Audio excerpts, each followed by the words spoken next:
Greetings, travelers, tea drinkers, and troublemakers, and welcome to the Gilded Coin Tavern. I'm your Tavern Keeper, master of mug, teller of tales, and keeper of the fire that refuses to die. And tonight, what in the bloom blazes? Alright, tell me true. Is that not the best title? Pretty good title, right?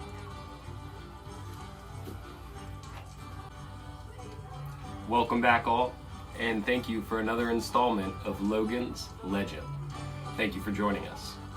If I recall, last we left off, we were tracking a moving tavern that seemed to be moving a little bit too quickly.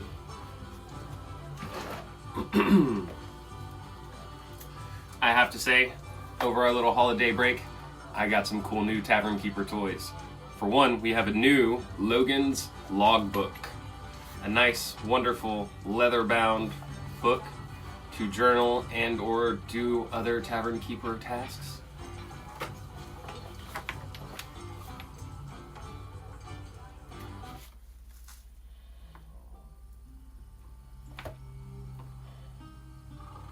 So, the morning begins wild and worrisome, with a head of rusty hair bursting into our tent. Tizzy's voice erupts like a shaken tea kettle. Wake up, lazy boy. Sun's up, food's cold, and I'm bored. You awake? You alive? Tallboy, it seems, has evolved.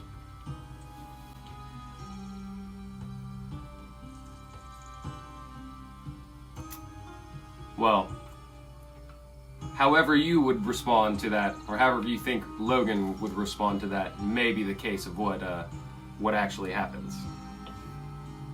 However you respond, whether you punch her by reflex or you stir calmly, Tassa chatters on, already half through 3 stories and a complaint about the snow being too snowy today. And so begins the morning, with Logan waking to companionship, chaos, and the strange warmth of facing frost with a friend for once. And that is where our story begins. How do you like our new setup? I've got several new dice for us. I've got a wonderful new dice set for Logan. He has these super cool, sparkly, swirly green ones with a matching set. I should say matching with another set with brown and blue swirls. Looks super cool. Do we still have our tongue? Oh no! Hold on. This happened last time. It looks like my overlay has done a little shenanigans, so bear with me for just one moment. Alright, that should fix it. Oh, fantastic. Alright, so I'm not quite worked out all the kinks, but it looks like the second time I do our, I open up the overlay, for some reason the first time it's like, fuck you, you're looking at Logan's belt buckle. Look at that belt buckle, and you look at it hard. But the second time I open it up, it opens up to the beautiful image I have over here. So, we'll edit this part out, and I'll fix that in the post. Yes, we still have our tongue. We awaken, tongue fully in mouth.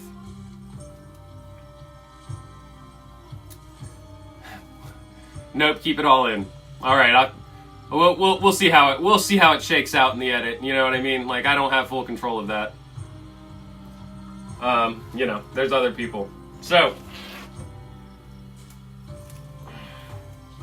but is the tongue still attached? Yes, our tongue, fully in our mouth, fully attached in our mouth.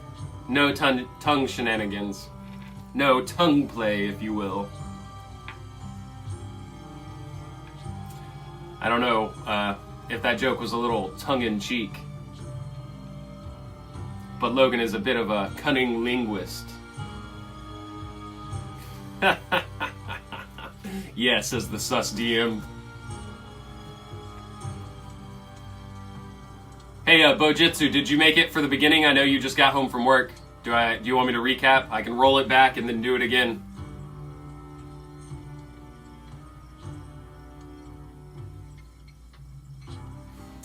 Or I'll continue on. So the morning begins with Logan waking into companionship, chaos, and the strange warmth of fighting frost with friendship for once. So we're in our campsite. We'll be seated around the warm fire. I missed it, but it's good. We just woke up with Tizzy being in a tizzy, essentially. She popped in. She said, "Wake up, lazy boy!" And then we rolled out. And, I myself, a bit of a grumpy bear in the morning, so I might have taken a swing at her. But, with each of you being the different thoughts and consciousness of Logan, however you take it. Straight up. That's how I feel in the mornings when I wake up. I'm immediately like, shank, shank, shank, shank, shanky, shank, shank, shank. Did you want coffee? Shank, shank, shank. Shank you very much. So, we're seated around the fireplace. Does anyone need a recap of where we left off? Everyone fairly caught up? Because over to you. The world is your oyster, as it were. It is your tavern to peruse as you like. I am simply the Tavern Keeper, here to clean up messes. Comedic redaction. I do want to point out again that I'm tracking our spell slots with these live candles. So if you happen to... This one keeps burning low. If you happen to use a spell, I'll put the candle out so that I can recall whether or not we've used the spell. And then hopefully I have a lighter to relight it. Lighter in my clever drawer. Lighter in my pocket. Lighter in my pocket.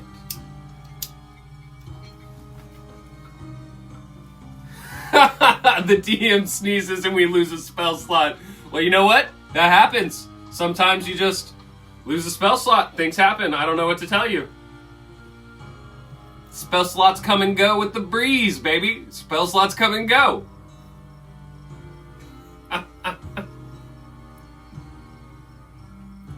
So, what do we think? Immediately. What do we think Tizzy and Logan are chatting about?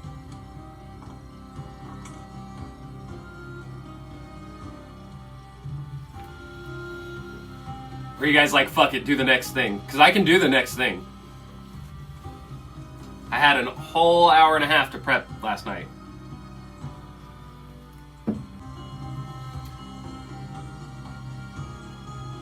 Chatting or just talking while Logan grunts? Well, that's up to you, Tipped. How is Logan reacting this fine morning? Need more story? Everybody needs more story, man. That's why we're doing this. So, chatting while Logan grunts, as it were. I woke up this morning and it was already 3 feet of snow, and as I came outside, I tried to get the fire going, but of course the embers were out from last night, and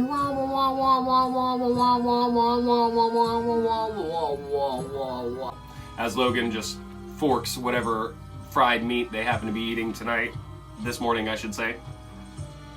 And as the two of them chat, or the one of them chats and the other grunts, a branch shifts above you. Feathers like moon silver glide between the shadows of the early morning light, and a wilder lands beside you so silently that it doesn't even ruffle the snowflakes. Feathers, Krail's knickers, you're quiet. Silverwing, newly arrived, and ignores her completely.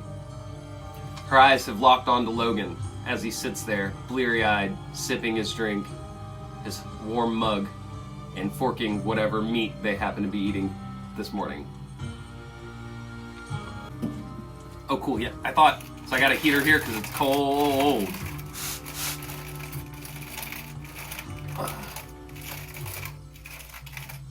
And I thought it looked cool when I did it like this because it looks like it's glowing. I gave you more story, dog. What's up next?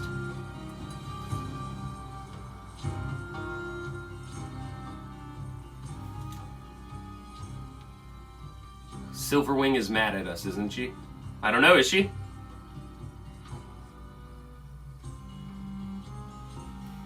What was she mad at you for? I know it was just yesterday for Logan, but for me it was weeks ago.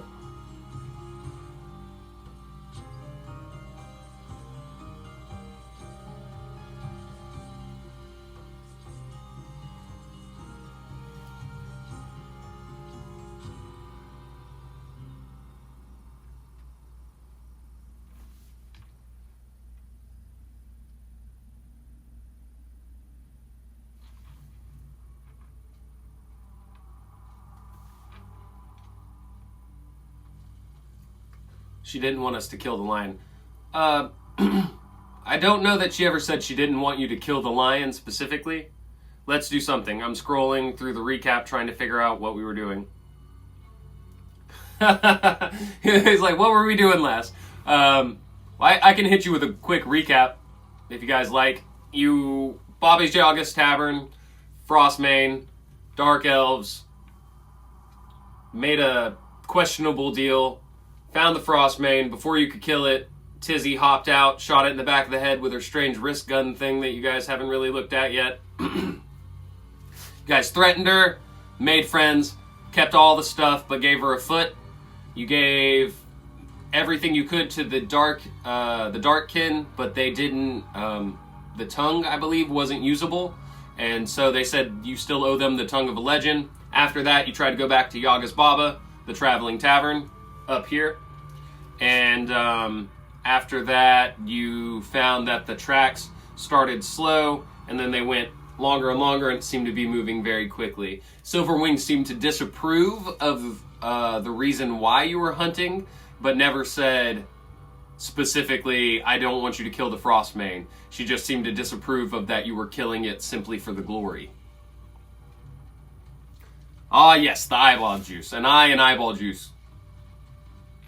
For glory! So she lands, and as she silently stares at you, as all of this reef plays in your bleary head, still eyes crusty from waking up and not quite awake, drinks still warm in your belly, not quite warming you up and melting the cold of the night. She says, do you still thirst for the hunt? You wish to become a legend? Come then, Lornell may have use for your butchery. For Aura. So we're chasing the bird-legged house. You were chasing the bird-legged house, yeah. Chicken-legged tavern. I mean, you guys keep calling it birdhouse, but I thought it was cool that you guys in the beginning said, ha ha ha ha, Baba Yaga Tavern on chicken legs. And then I went and made this whole cool backstory thing. And you guys were in there for 2 seconds and you're like, you know what? You know what we should do? Let's go kill this lion. Yeah, the tavern. You went to go back to the tavern, found that it had left you.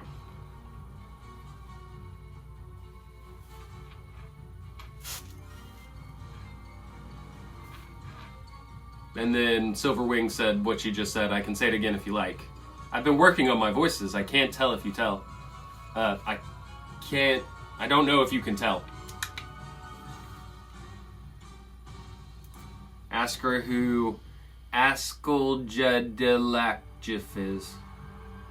Who is Askeljedilakjif? And then she tilts her head to the side, as owls can do. Askeljedilakjif? That was my uncle. How'd you know him? No, she has no idea who that is. Follow the tracks for more legend clues.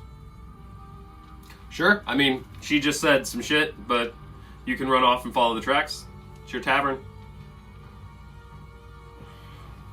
If you think I'm not ready for that, Bojitsu, if you think I didn't think specifically, you'd be like, oh, I'm not going to follow this hook that he just threw in front of me. I'm going to follow the tavern instead. If you think I'm not ready, motherfucker, I'm so ready, you don't even know how ready I am.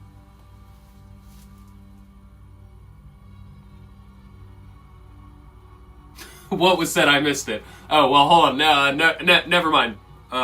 Take it back. Oh, okay, but did you prepare us to hunt the Tarask?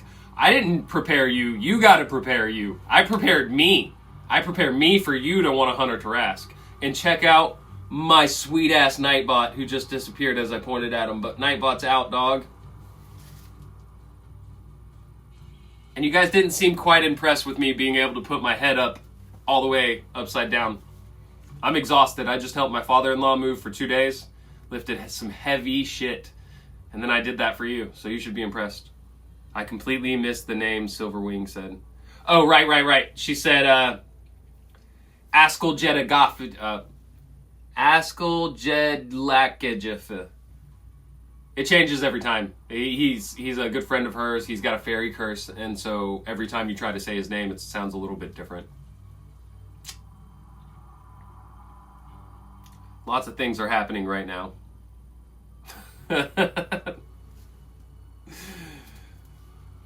Lots of things are happening right now. Okay, so Silverwing said, "Do you still thirst for the hunt? Come, Lornell may have use for your butchery." And then Tip trolled me with a crazy word that I said and then tilted my head all the way upside down. Look at that. Look how far upside down I went. And then we talked some shit. I pointed out Nightbot.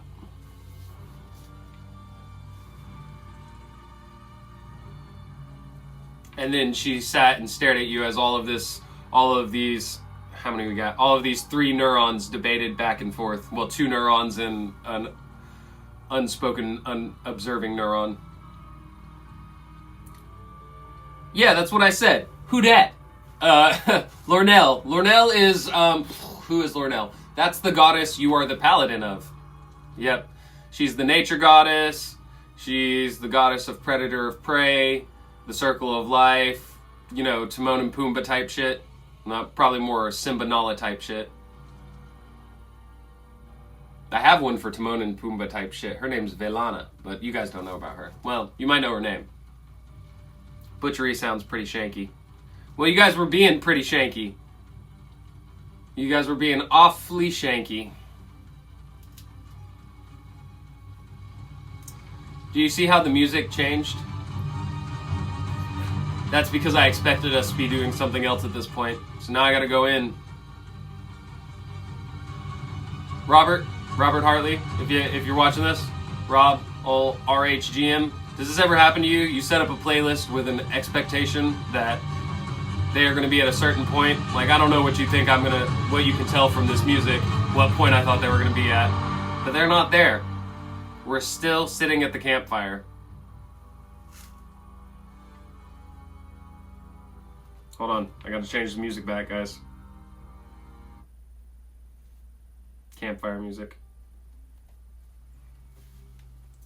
Is it going to stop randomly? The circus. The circus! Yes, that's where I thought we were going next. The circus. You know what? I thought you guys might want to go to the circus. And you may have even heard of, Logan may have heard of, the Canarian Traveling Circus. Is that what I left the name as? I thought that sounded like the Traveling Circus of Canary. So I'm like, that's not very cool. I've been thinking about changing the name of my world. The name of the world is Canaria, and then the name of one of the continents in it is Kinria, and those sound very similar. So Silverwing wants us to talk to our own goddess. Yay, jesters! Traveling Circus. I feel like I changed the name.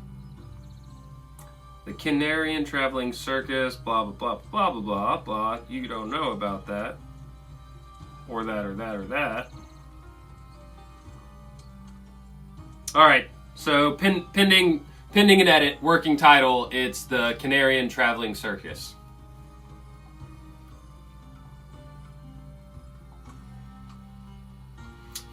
She didn't say talk to your own goddess, she said come. Lornell may find use for your butchery. And you would know that the Wilders, protectors of nature, are typically worshippers or at least respectful of Lornell. You would assume that I'm late, but I'm here. What up, Huey Mon? H-Man, T-Dog, what up, dog? Bump those numbers, yeah.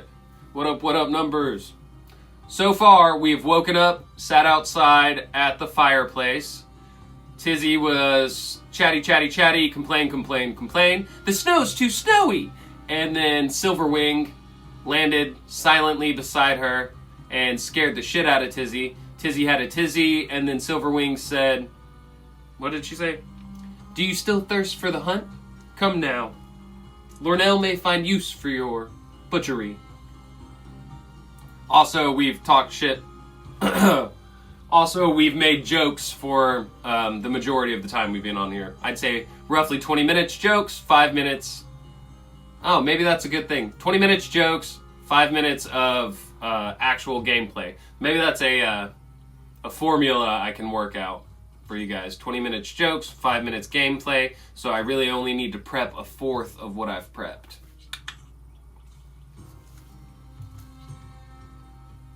Well, whose fault is that? Tipped? Whose fault is that?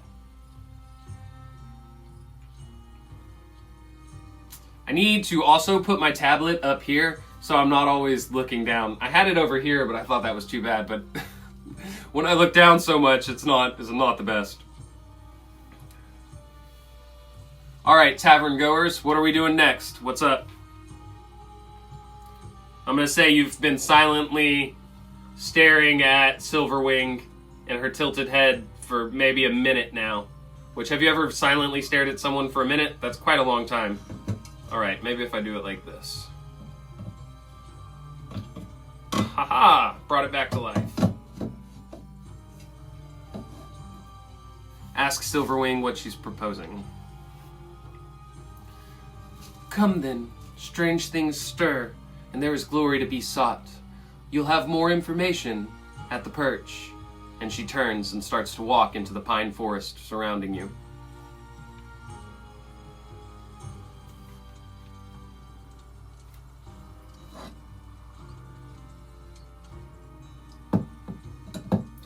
Spell slots are going to burn up before you get a chance to use them. I don't think in the 3 days that Logan has been around, I don't think he's used a single spell.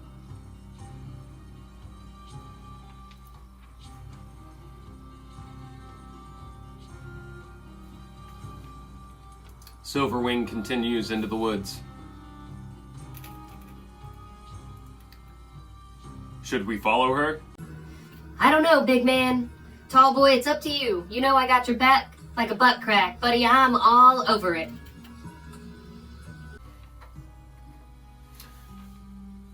Follow the stranger into the woods. I don't know if I trust her, but has she ever led you wrong before? I've only heard good things about wilders in the past. They can be a bit prickly. Agreed. Alright, so you tromp off into the woods after Silverwing. As you're leaving your campsite, Logan's boot nudges something in the snow. And you look down at the musical clinking that arises. Excuse me. Logan's foot nudges something in the snow. You look down at the musical clinking that arises. And there, half buried in the snow, is a small black leather bag, worn soft from years of use. Abandoned, seemingly, beside the track of the tavern that you presumably had previously planned to follow.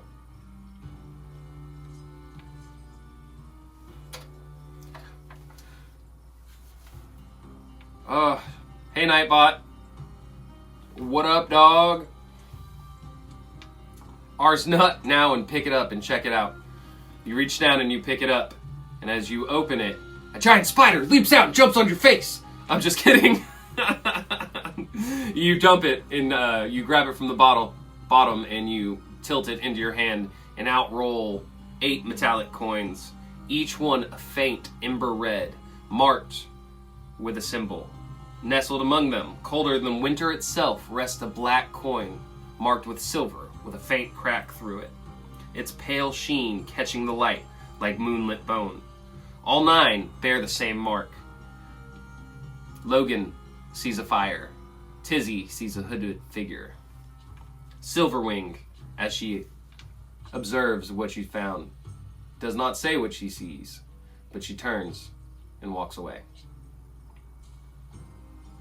Divine Smite attack! Sorry, the spider had initiative, so it's gonna be attacking you. That was quick. That was quick on the Divine Smite attack. So, essentially what those are right here for you. Those are tavern coins, tavern tokens. So these are your do whatever you want coin. This is my I say no to the DM coin. You have 9 of them. The 9 of them will work essentially as your inspiration. They can be used to burn up a spell slot you do not have to try to do something particularly legendary. So if you want to use a tavern token, you let me know, and we'll take a vote in the chat.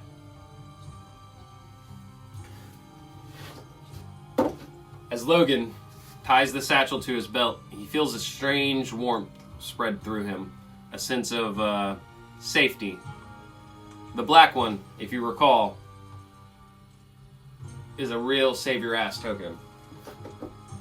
It can be burnt up from when you fall to 0 health before you fail your saving throws all the way. You can use it to pop up at 1 HP. Ooh, those will be handy when the elves come for our tongue. I'm sensing kind of a theme here for you, Tip. Did you want me to design, I don't know, say a trio of assassin elves who are trying to hunt you down and cut out your tongue? Because I don't think I'd be interested in doing that or anything like that. I mean, why would they want to cut out your tongue? Doesn't even make sense. You're not a legend.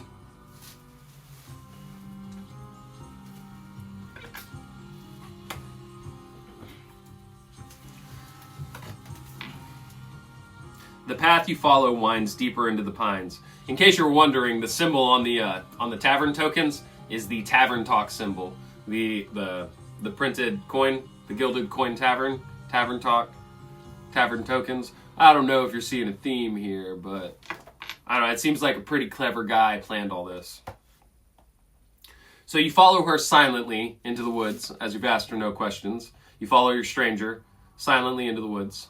And as morning breaks way to afternoon and the light shines brighter through the eaves of the trees, the trunks began to arch, and the forest itself begins to change. Branches bend into archways, old trunks curl like living ribs, and homes woven from the boughs rise from ancient trees. Nestled among them, these nests, cottage-like nests, are kissed by winter. Rude? Was I rude? What did I do rudely? Was it try to remember the thing I planned without looking at it and then I had to read it? Because that was pretty rude. I felt the same.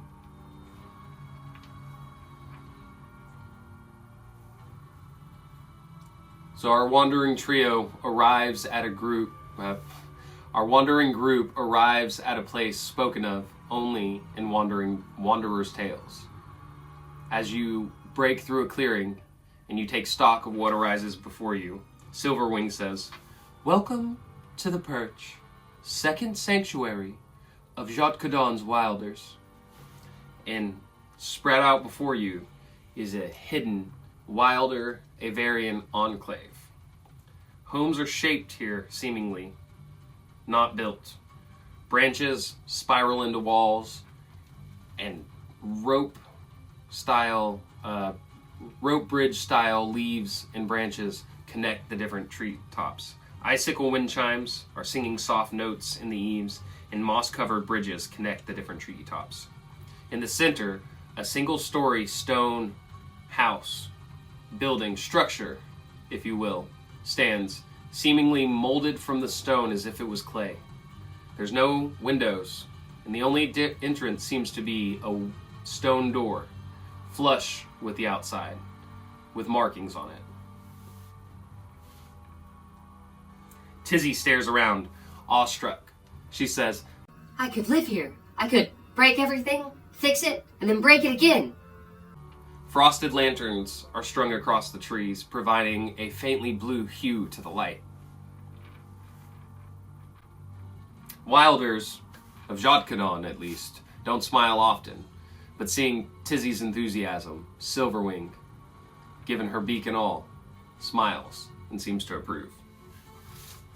And there we are. That's our next scene.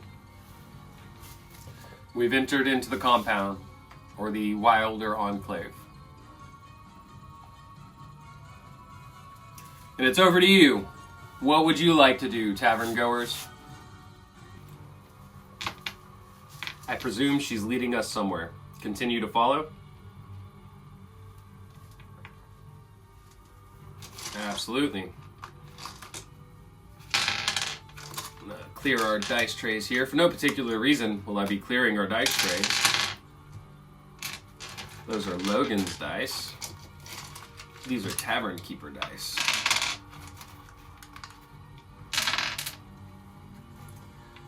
So as you enter the central clearing of the compound, seemingly expected, stop her and ask for an orientation of the area.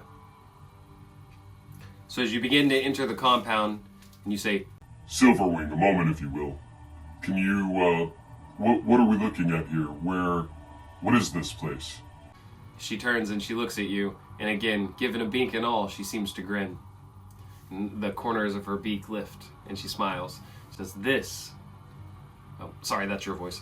She says, this is the Perch, the second sanctuary of the Wilders of Jot Gadon. Feel blessed, traveler, for not many are welcome here, and fewer still can find the place.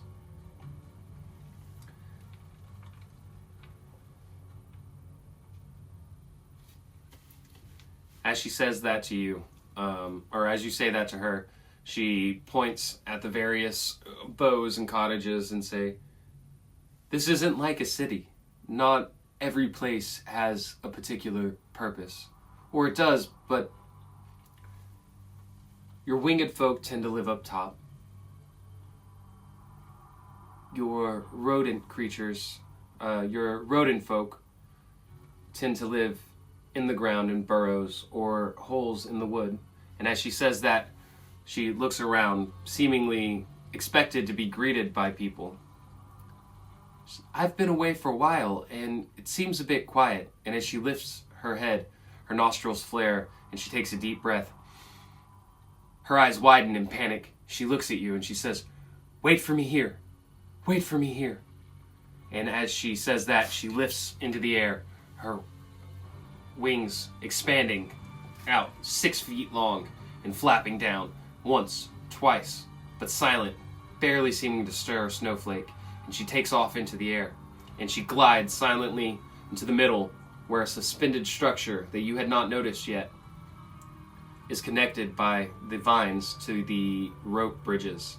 And this suspended stone structure seems to be almost a garden, suspended in the center of the grove by vines and branches, and something shimmers atop of this garden as Silverwing lands beside it.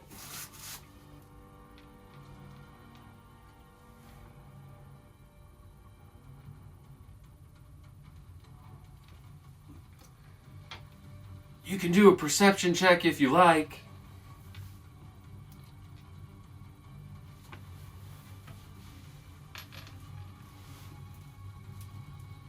Silverwing approaches the shimmering object.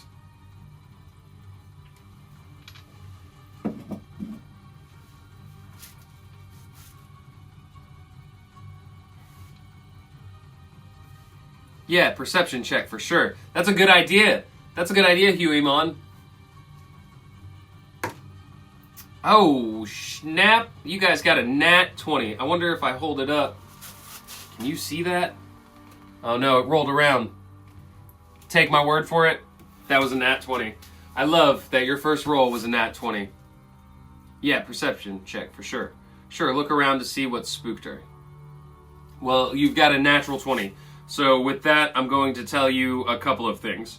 First, as you look around to see what spooked her as she takes off, you're going to notice a sickly sweet smell reach your nose. Almost rotten, but strangely warm, almost moist in texture as it clings to your nostrils. You're also going to notice as she lands that there's a jeweled toned flower, much like a sunflower, sitting in the center of this garden surrounded by the shrubs and bushes of everyday life. And this jewel-toned flower of bright blues and pink and purple. From the corner of it, one of the bright blue petals has blackened and curled at the edge. And as Silverwing approaches it, I mean, you got a nat 20. I'm even going to tell you this. The Silverwing approaches it by some trick of the wind. With a nat 20, even though you get a -1 for your wisdom, it's a 19. But it was a nat 20, which is a 19. I'm still going to give it to you. Some trick of the breeze seems to carry her words to you, and you hear, just faintly, Everbloom doesn't blight? Then the breeze breaks briefly, and you don't hear anything else. And then you hear, reached even here? And as she finishes that, she reaches out and she touches the end of the flower. And as she does that, the petal itself bursts into a shimmering pollen that seems to burst back towards her. And she jumps backwards. For just a moment, she gasps in surprise. And then she jumps backwards and flares her wings. And as she flares her wings, they crumple beneath her. And the spore's pollen seems to hit, and her body seizes, her wings flared wide, and then they fold, and she collapses, falling in a straight line down with a bone-deep crack, jarring through the compound and the echo through the clearing as she lands atop the stone building that you noticed as you first entered the clearing. Tizzy gasped. Oh, tall boy. I hope she's okay. She's sure gonna feel that later. So, Silverwing lands in a bone-jarring crash atop the stone building, and no one seems to be coming to her aid. The pollen slowly drifts down and then breaks away into the breeze. Okay, sorry, I gotta catch up. So is she leading us into a trap? Or are we POWs now? Sure, look around to see what spooked her. Yeah, perception check for sure. Let's go! Do we know what blights are? What the fuck is an Everbloom? Is there a way up to where she fell? Alright, let me answer these questions in orders. Is she leading us into a trap? Are we POWs now? Let's do an insight roll for you guys. Oh god, I wish I had a dice cam for you guys to balance out that nat 20 you just got. You got a nat 1. And I don't know if we're good on insight. I think that's intelligence, which we're alright at, but let me double check it real quick. Oh no, it's a -2. Oh, our wisdom's a -2, so I should have lost a couple things on the perception check. But, so with your nat 1, with your insight, you get a -1. So as far as you know, Silverwing is the most trustworthy person in the world. You're lying about the rolls. I don't believe you. All right, I'm gonna pick this up very slowly. Oof, Aiden, you came! Oh, I'm so excited for you for coming. Okay, check this out. I'm gonna pick this up. Oh, so slowly. So slowly. Watch the die. I don't know if you guys can still see it. Watch it. Watch it. Watch it. Look at it. Can you see it? Can you see it? I don't know if you can see it. Somebody tell me if you can see it.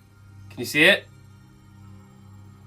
I'm gonna keep saying, can you see it? Oh shit, it rolled. Oh wow, another nat 20. I see it, but I still don't believe it. Dude, I wish you would have saw the 20. I tried to pick this up so carefully. I don't know what's up with this dice. I've never rolled this one before. This is your brown and blue one. It's very cool. And yeah, that's wild. That's awesome. Nat 20, nat 1, boom boom. So, as far as you know, Silverwing's the most trustworthy person in the entire world, who has just fallen and crashed, presumably breaking some bones from the nosedive she's taken into this stone building. What was the question? Insight on her while she's falling. Well, Yeah, you got a -1 on that. Is there a way up to where she fell? Up to where she fell? Excuse me. There's no easy way up. There's not like a ladder. Your stone building is not exactly shaped like a square or a rectangle. It's long, and it does have 2 ends, but it's more of a rounded rectangle. So it's more of a long oblong? Is that the word? So it's a long, rounded rectangle, and she's landed across the side of it. I think I've actually described how she landed. How did I say? I think I said her legs are draped across the outside of it, and she's falling on it as if a fallen crescent moon. So she's turned this way, and you can see just her legs over here and the tips of her wings draped over the side. Oh wow, another nat 20. Can we hoist Tizzy up there? Agreed, Tip. Yeet! Gentle yeet. So not a yeet, but a yeet? But only if we can see that the pollen is cleared. Yeah, I'll carry over your 18. That's so funny to me. You rolled a nat 20, you got an 8, but that's an 18. So I'll carry that 18 over and say that you saw that the pollen broke up in the breeze. So it's not concentrated in a way that it hit her. Oh, that scene at the end of the first Incredible movie when Mr. Incredible throws Mrs. Incredible into the air to catch Jack and she looks like a missile.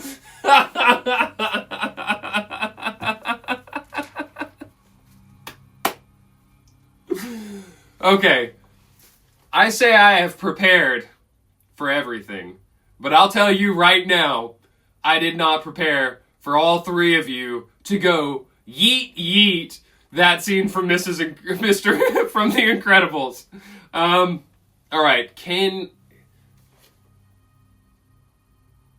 how do we play this? Because I feel like she's falling very quickly. Can you yeet her that far? I don't think. What would Logan's ranged attack be? Because I would say you're probably. I believe I put 60 feet. Oh, you're 90 feet.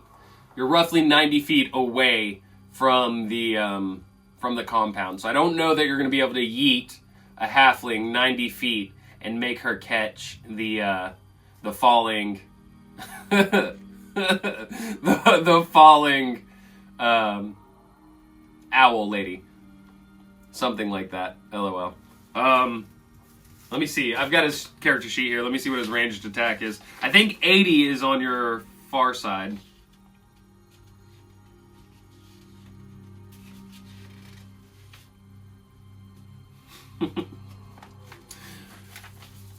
Alright, let's do it. Oh, you're back? What'd you miss, Bo? We're in the middle of some shit right now, big dog. We are in the middle of some shit. So what did you leave on?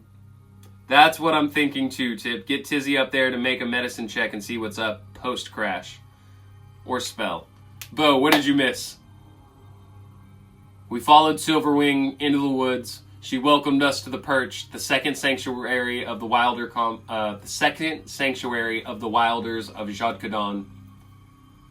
Let's shank something. Silverwing was kind of telling us about it, and then she saw some shit or smelled some sickly sweet smell that worried her, and so she flew up. We just decided to follow. Okay, cool. So from the follow to getting there, then we're where I said. So she smelled something sickly sweet, and she flew up to this like hanging garden in the middle of the clearing. Shank, shank, shank, shank, shank. Medicine sec. Then we can talk about shanking the plant. And then she fell from that, and she landed with a bone crashing landing on top of a stone building. So yeah, you're 90 feet away. I'll let you try to throw Tizzy, and if you guys want to throw Tizzy and see if she can catch her, but that's on the outside of your range, so we'll be at a disadvantage. And I'm also going to say, because you're throwing a person, not a weapon, it's just going to be a straight roll. So it'll be a straight roll at disadvantage. And you have to hit Silverwing's armor class. Otherwise, we can do we can do tips plan where we eat shank, shank, shank, dash, then throw. Dash, then throw. Excellent. So now we're going to go into initiative order for no particular reason. What is his initiative? I think it's a +2, +1. All right, so I've done a lot of pre-rolling for like Tizzy and stuff for different events. So I have those written here. Boom, got them written down. So for some of these events where they would have to roll, I've written that down already. But the only person I haven't rolled for is Logan. So let's see how that goes. Logan gets a 10 + 1, so Logan is at an 11.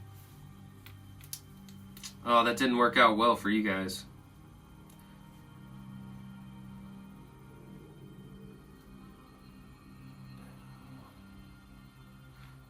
Two seconds. There's no reason I'm writing a lot. Don't worry about it. Okay, so that was that. That was that. And then, boom. Boom. Boom.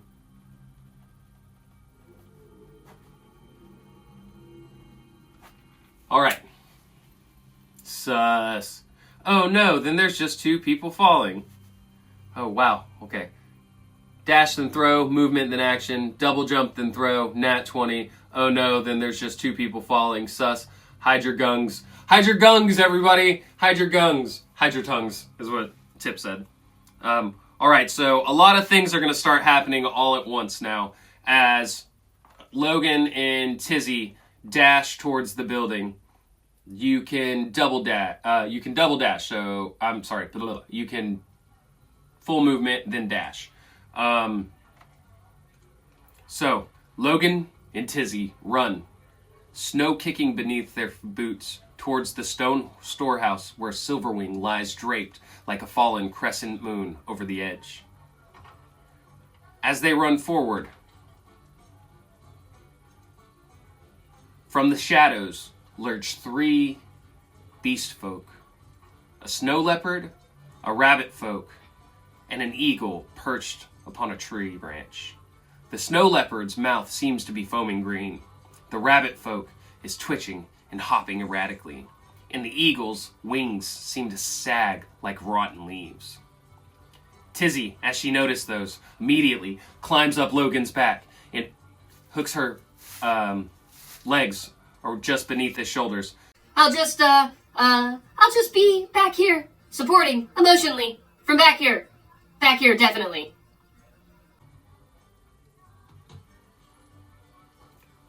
Oh lord, zombie animals. Zombies? I don't know what you're talking about, zombies. So Logan and Tizzy run, their boots kicking up snow. The eagle screeches. Oh, hold on, let me see. Boom, boom, boom. So just as you notice these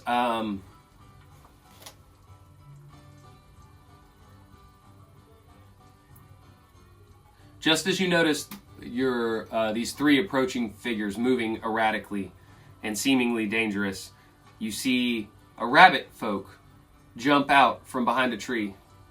Aiden, there's a plant above too with dead leaves and sus pollen. Do you recognize what might cause that? Yeah, let me catch you up real quick, Aiden. We woke up with Tizzy. Silverwing landed beside us. She called us butchers, but told us to follow her for Lornell's reasons, our goddess. We followed her to a place called the Perch, the second sanctuary of the Wilder compound. She was talking to us about that, and she took flight and landed in a suspended garden at the top of the compound. And when she landed there, she saw this jewel-toned plant that had a lot of blues, yellows, and pinks, and the side of it was blackened. And when she touched it, that petal erupted into a black pollen. And she jumped back, and she tried to throw her wings out, but as she did, she seized up, and then her wings crumpled, and she fell and landed on top of this stone place. So, there's also a floating garden. A small, terrified, non-infected rabbit folk springs from behind a tree adorned with a frosted lantern, ears pinned back in a ponytail fashion, his breath shaking. I can help. Ippity! I can help. Get us inside. Just bring her down. And the three approaching figures, whose eyes have been locked on to Silverwing at this point, one of them, the rabbit, starts jerking erratically and hopping towards him, as the other two shamble forwards in a almost like World War Z zombies. They're dashing forward. They're probably, I want to say, 150-ish feet away, but they are dashing forward quickly with their eyes locked on Silverwing, with the rabbit folk beginning to hop erratically, kind of like a knight on a chessboard moves. He's hopping erratically towards Ippary now. Towards the rabbit, whose name you don't know yet. Sorry, I have to say his voice to get into his... I have to say his name to get into his voice. So after that, what happens next? So who's up next? Boom. So as that happens, Tizzy and Logan are still racing forward, and the infected snow leopard is exploding from the tree line. He raises his head and he takes a deep breath, and his eyes come over and he freezes and he looks at you, and then he charges with an inhuman roar, tearing across. Beeline straight for Logan. Before Logan can even raise his shield as this snow leopard is approaching, how would this happen? A second, larger snow leopard erupts from the snow, shaking off the remnants. And as he does, he hits the first infected snow leopard with a clothesline, folding him completely. And he jumps on top of him and he pins him. And he says, "Ippary! Get them! Get Silverwing! Get everyone inside!" And as he screams, both other infected beast folk turn and their eyes lock on this one holding down the third, and they tear off in his direction. Boom, boom, boom, boom, boom, boom, boom. All right, we're to Logan's turn. So Logan, you're up. You have Tizzy strapped to your back. You have weird magic plant zombie beast folk attacking one of their own who seems to not be infected. In front of you, 90 feet away, is the storehouse in a straight line in front of you. Ippary is to the right of that. He's the rabbit folk, the rabbit person. And to your left, probably about 100 feet away, I would say now, is going to be the three infected people. One of them is pinned by a non-infected leopard, and the other two are very quickly, the eagle has leaped into the air and is soaring towards him, and the rabbit folk has begun his weird night chest hopping moves towards them as well. Can we see if anyone else is trying to grab Silverwing? We have a shield, right? Take out shield, bang the weapon against it to make noise. Oh wow, hold on. Hold up, hide your tongues. Do we recognize what might cause that? Oh, I forgot to answer that. Kill it with fire. The zombie, that is. We have a shield, right? Take out shield, bang the weapon against it, make noise. Can we see if anyone else is trying to grab Silverwing? Alright, we're going to do free action to look around for a perception check. Remind me it's a -2.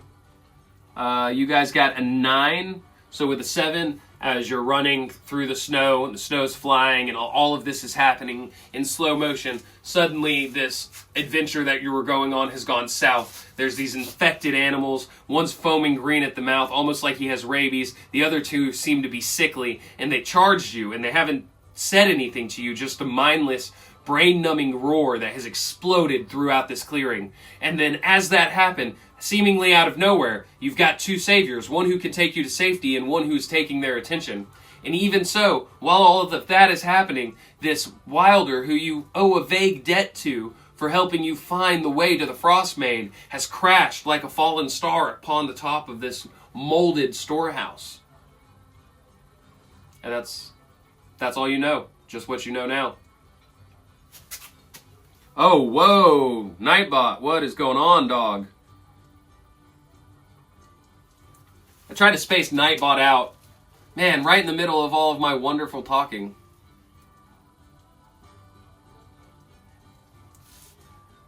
So, that's where we're going off.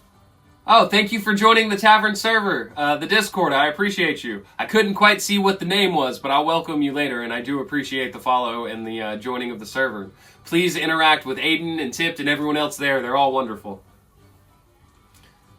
Get to Silverwing and try to grab her down. I think we still go get Silverwing with Tizzy. Alright, we can do that.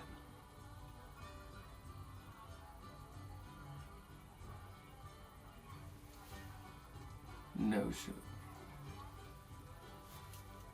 I think we still go get Silverwing with Tizzy. Agreed. Alright, any other thoughts?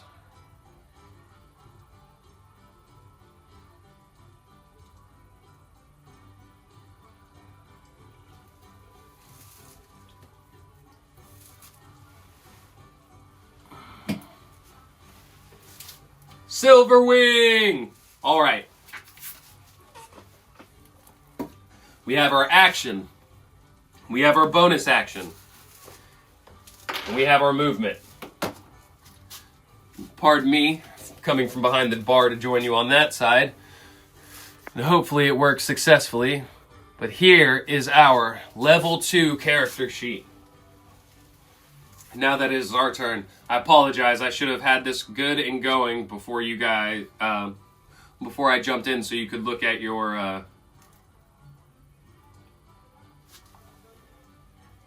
Hold on. Is it still playing for you guys? Because it died on my end. All right, fantastic. It looks great.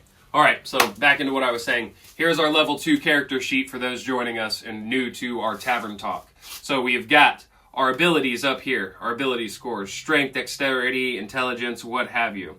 Along with that, we're going to have our other stats, so acrobatics, athletics, insights, such, what have you. I should have had this up earlier, I do apologize. Now just below that, we're going to have our spells, the different class features and abilities we have, as well as our weapons, and what else did I put over there? Our actions. So if you're not sure what you can do for an action, it's over there. You can attack, you can dash, you can cast a spell, you can disengage, you can dodge. If you have any questions, please just let me know.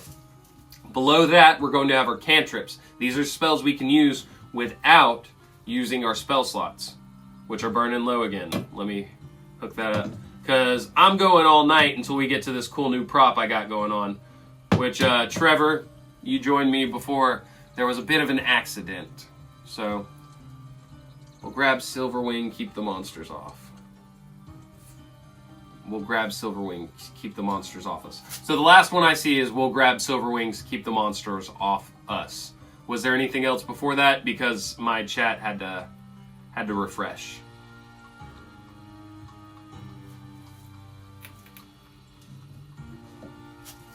Also, on the bottom right side, we have some specials. Move, dash if we can't cover the whole thing.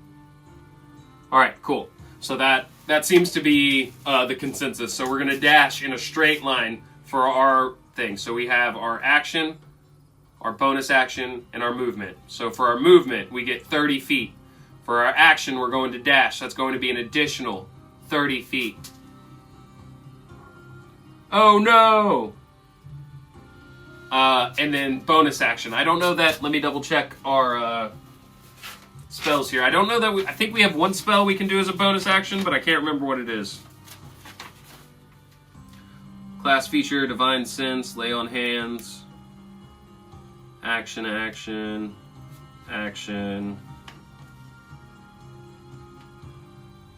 Lornell's Mark, our souped up version of Hunter's Mark, can be used as a bonus action. That is only useful on dragons, beasts, or monstrosities that you can see. So that doesn't help. You have Shield of Faith you can use as a bonus action if you like. It's a shimmering field that appears around you, and I believe it makes your AC... Yes, you get a +2 bonus to your AC. You have Cure Wounds, but that's an action. Divine Smite, or Paladin Smite, which you can use it once for free. That's also an action. Oh no, it's a bonus action, but you have to use a weapon. You have to make an attack. Yeah, move and dash. Nope, that's basically it. Shield of Faith might be helpful if we don't want them to land a hit on us. That's kind of what I was thinking myself, but completely up to you. And it doesn't stop your action or your bonus action. Unfortunately, you don't have the, let's see, 30, 60, 90. That's not her turn yet. Can we pull out the shield too? Free action to scope out the surroundings. Action to dash. Bonus action to shield of faith. Movement to run. I'm going to say you probably had a weapon at the ready when stuff hit the fan, because Logan's no chump. But I don't think you have an action left to pull out the shield.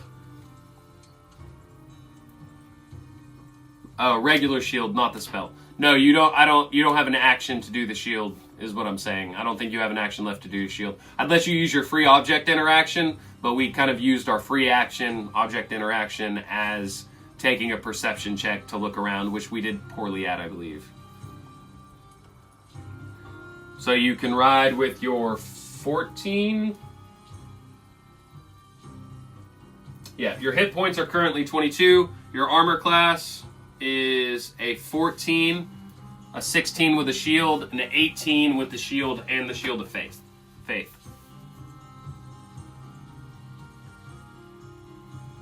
So we're 60 feet closer. We're about 40 feet away from getting to the...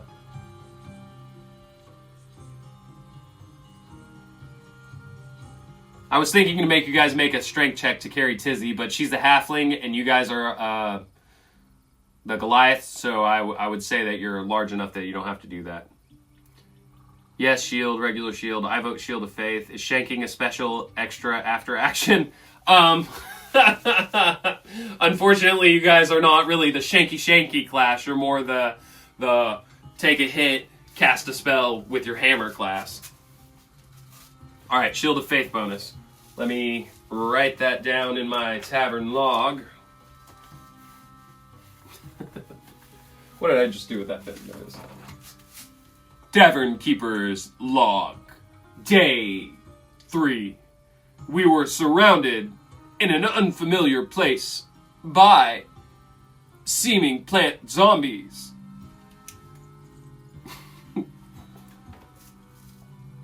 All right, sorry, I'll stop. Logan, AC, 16. Cool. So what's our Shield of Faith look like when Logan casts it? What's it look like for him? Then TK can mess with his candles. Yeah, I get to cast my... But I wanted to see I want to see what your thing looks like first. Tea, Earl Grey, hot.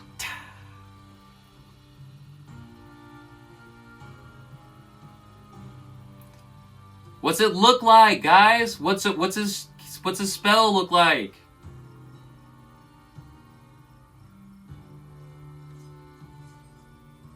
I believe it's a verbal and somatic component. So you gotta say something and do something. Verbal, somatic, material, but your emblem takes care of that. So, what's it look like? Does he just say, shield? And then, like, a big glowing green shield interposes itself between any hit? Does he just glow faintly? Does he glitter green? I don't know why, but if you can tell from his eyeballs, I kind of thought green was his color.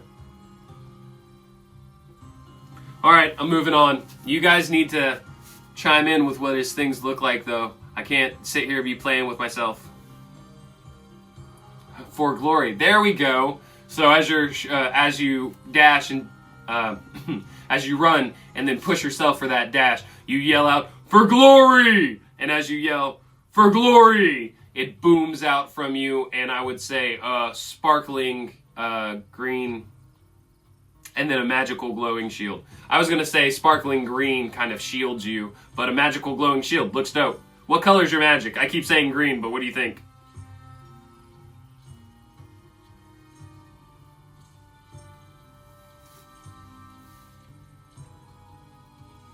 Oh no, I'm rubbing me eye.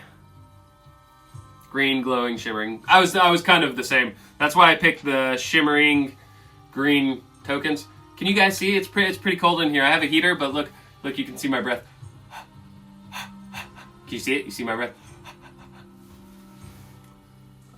Cool. So as you guys say, for glory, for Lornell, the green glowing happens. Green is best.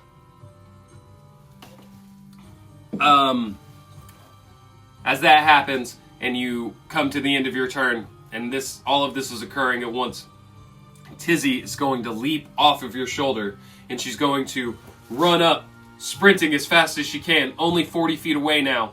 And as her movement, she's going to run the 30 feet, and she's going to pull up and aim at the stone wall, and she'll slam her left hand down on a large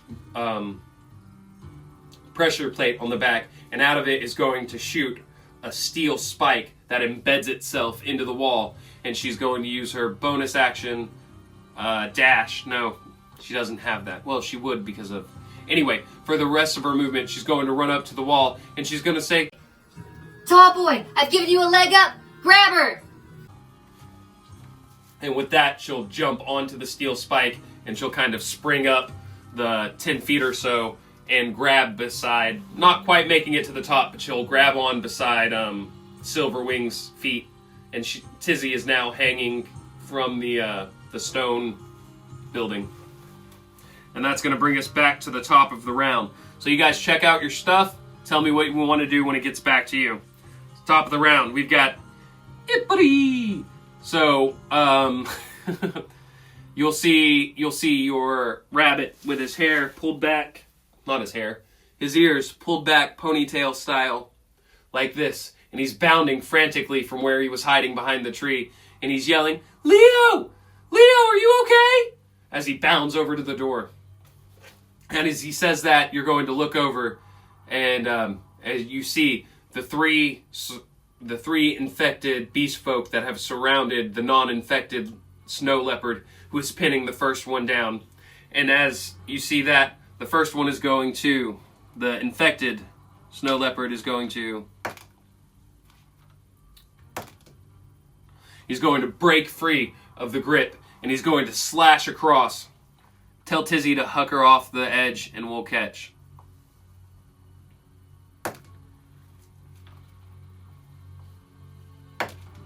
He slashes across with his left hand, and the claws rake across the face of this first one, Leo. Ippity called him. And Leo's going to roar out, "Rah!" as blood begins to pour down. And the second that begins to happen, the infected leopard is going to, instead of trying to stand up or use any movement or do anything else, he begins to gnash wildly at Leo, who is pinning him down, his teeth chomping in foaming green, spittle flying, but he doesn't seem to catch a hold. As that happens, it goes to Leo's turn. So Leo's on top, and he's got this scratch, this claw mark across his face, and he screams, Spiral! Spiral! Calm down! And then he yells, Ippity! I'll hold them! Get them inside! And as he says that, he reaches up. Well, how's this going to work? He's broken his grapple, so he's not on it, so he's probably going to try to grapple him again. So he's going to try to grab this pinned snow leopard in both arms. And he's going to try to grab him and squeeze him as hard as he can, but he's already broken his guard, so he can't get past him. And he's not able to hold him down. And so he jumps up and he begins to dash away, but he only makes it 15 feet or so, and then it moves on to the next person. And so the hopping rabbit, he's going to be about he was close enough that he'll be able to get to him in that 15 feet. So the rabbit is going to do his weird chest hop where he moves forward and to the side, and then he moves forward and to the side again, and he lands beside Leo. And as he lands in the snow and the powder erupts around him, you're going to hear this loud, chattering scream as he slashes out at him with his sharp little rabbit claws. And Leo is going to take a rabbit claw aback, kind of like you take a rabbit punch, across the back of his head, and blood's going to spurt again And as that happens, the rabbit lands on his back, and he bares his rabbit teeth, and he begins to chomp into the shoulder blade of Leo. And Leo falls to the ground, and he screams, "For Silverwing! For the perch!" And as that happens, I'm going to take a little perception check for you. But with getting a 10 and that only being an 8, you just look like, it just seems like he's getting ripped apart to you at this point. And that's going to bring us to Eagle. So the Eagle, you guys don't know their names yet. So Infected Eagle is going to finish swooping down, and he's going to land right beside him, and he's going to take a talon attack. None of them seem to be armed.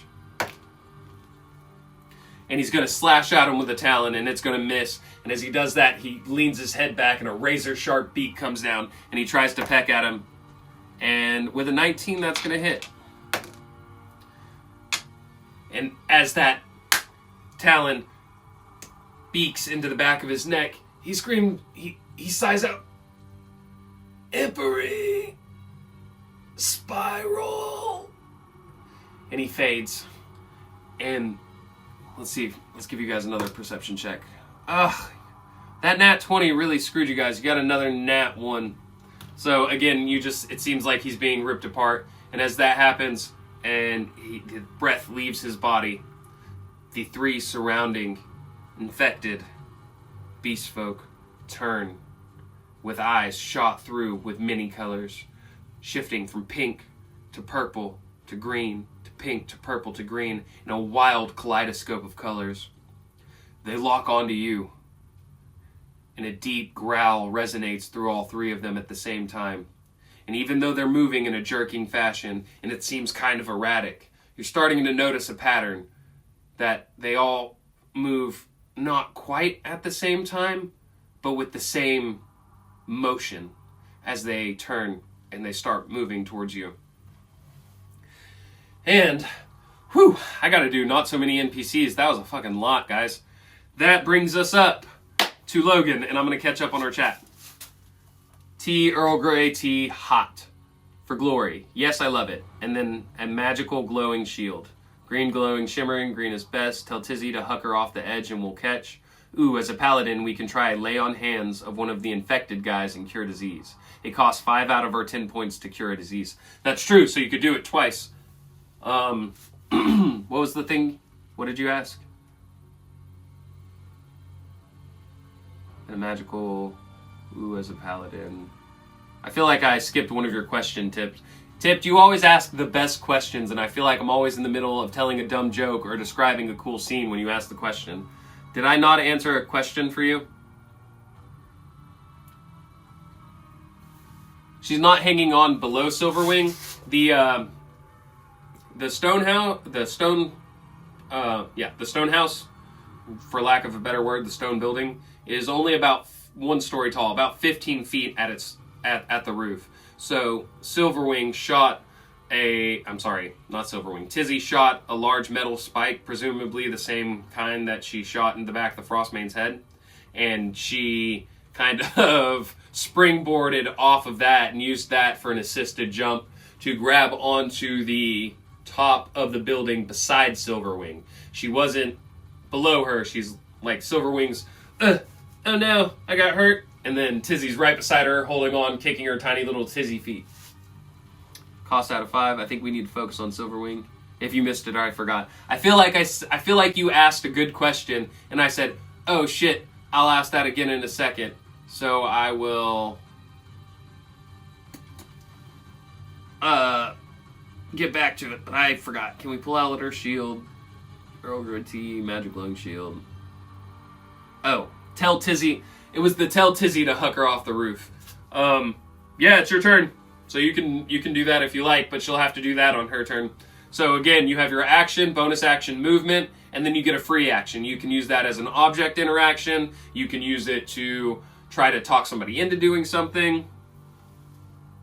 Oh, do we recognize the infection? That's what it was. Do we recognize the infection?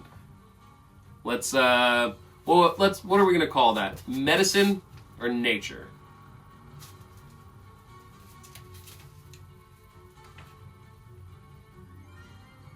Nature's a +1. Medicine's a -2. I'm going to be nice to you guys and let you do nature rather than medicine. 14 plus 1's a 15. So I'll say that with your experience around animals, the closest things that you could even begin to compare this wild, erratic behavior to would be when animals have, I want to call it something dumb like the brain madness, but when an animal has rabies, or when you've seen a dog or maybe a canine act like this after it's gotten into maybe spoiled milk, where they get all shaky and they foam at the mouth and stuff, but they wasn't up and moving around and aggressive.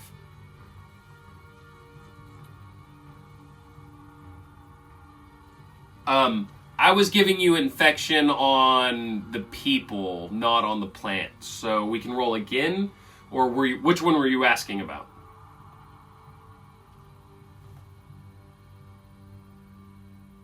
Oh wow, guys, it's 12:30 and we haven't done my cool thing yet.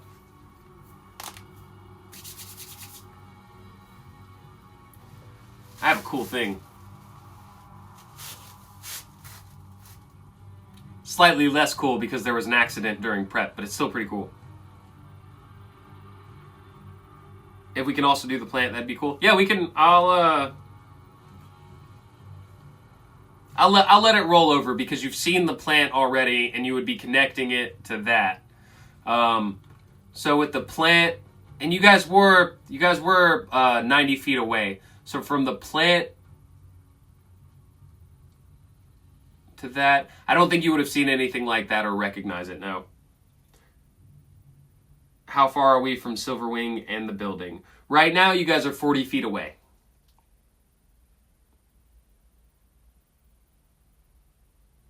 I agree, we need to get to Silverwing and make sure she is okay. Yeah, you guys are 40 feet away from her. So with an action, you can with your movement, you can get 10 feet away from the building. And then Tip wanted to yell up to Tizzy and tell her to huck Silverwing over the side.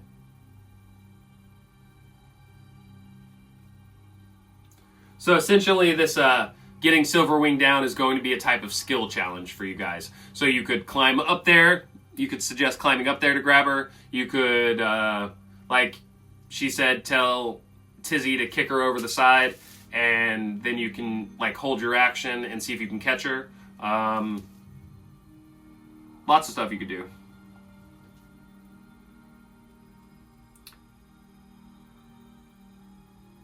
So yeah, we're gonna want to dash to be there if we catch.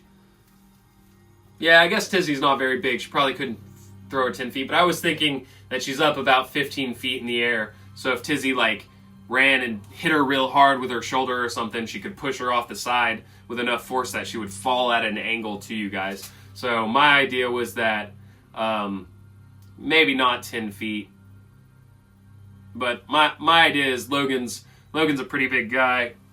Let me make sure. 35 feet of movement. Logan's a Goliath. He gets 35 feet of movement. Guess just splat for her on the ground again. Agree, get to the building and try to catch. Yeah, Logan, 35 feet of movement as a Goliath. I think I have it listed over here. You guys are supposed to be keeping me honest, right? Where's his movement at? Let me see. Yeah, look right here. It says strength. And then right beside that, it says speed, 35. In your face. So I would say with you only being 5 feet away, and you would have got your extra 5 feet last turn too, with your dash would have made it to 10 feet. So I would say you guys are at the wall. You're at the wall.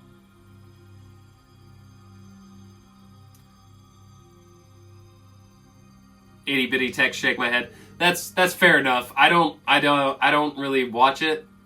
Like I have it on my tablet, so on my tablet I have to go and almost burn my beautiful long luxurious hair to see it. I'll work on this overlay next. The other one was pretty sweet, right? So, Silverwing placed here. You can hold your turn to catch her and yell up to Tizzy to kick her off the side. Cool. So Tizzy up next. So I'm going to give Tizzy a, because Silverwing isn't hanging onto the side. Are there any baddies on the way to us? All the baddies are on their way to you. It was all the baddies' turn. They ripped, they killed Leo.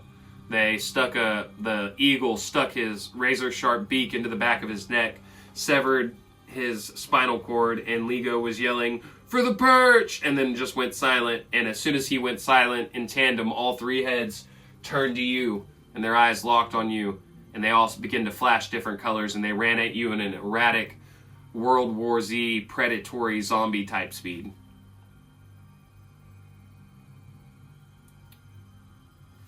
Cool. So we're going to go to Tizzy's turn. I'm going to give her a strength check. Now let me ask you guys this. Should Tizzy use my dice or should Tizzy use your dice? When I was rolling for Tizzy, I was using neutral dice that were not for either one of us. So you tell me. Well, I guess we ready the action to catch and hope nothing gets close next turn. I'm sorry, am I rushing you? How close are the baddies? Not are there any baddies? Are there baddies? How close are they? They were, let me think. They were, he ran away from you. He got 15 feet away. They were 100 feet. I would say about 100 feet away from you. I would say you have 3 baddies 100 feet away from you. And when we yell up to Tizzy and push Silverwing off the roof, we should tell her to jump as well and follow the non-infected rabbit. Tizzy needs her own dice. Oh, Tizzy does need her own dice. Tizzy always rolls a nat 20. Them's the rules, guys. Them's the rules. Tizzy rolls nat 20s. Nothing from Nat but nat Twinkies for Tizzy, dog. Okay, well, all my other dice are inside. Except for my D100. So...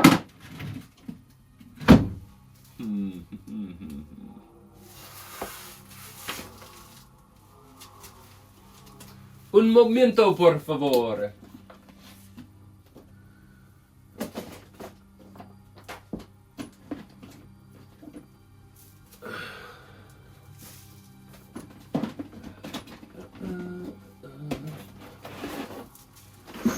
Big box of D&D stuff. Can we do rainbow dice for Tizzy?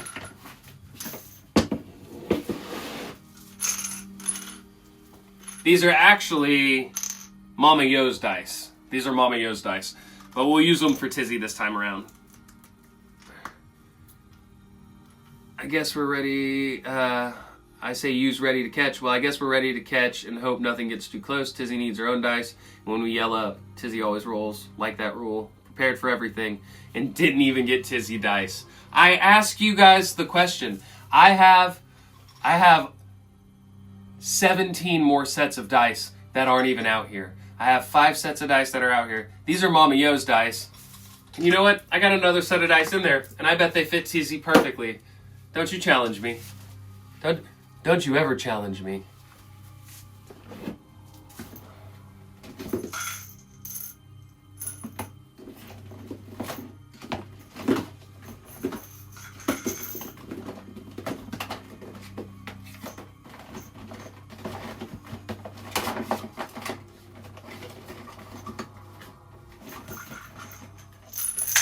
Look at that.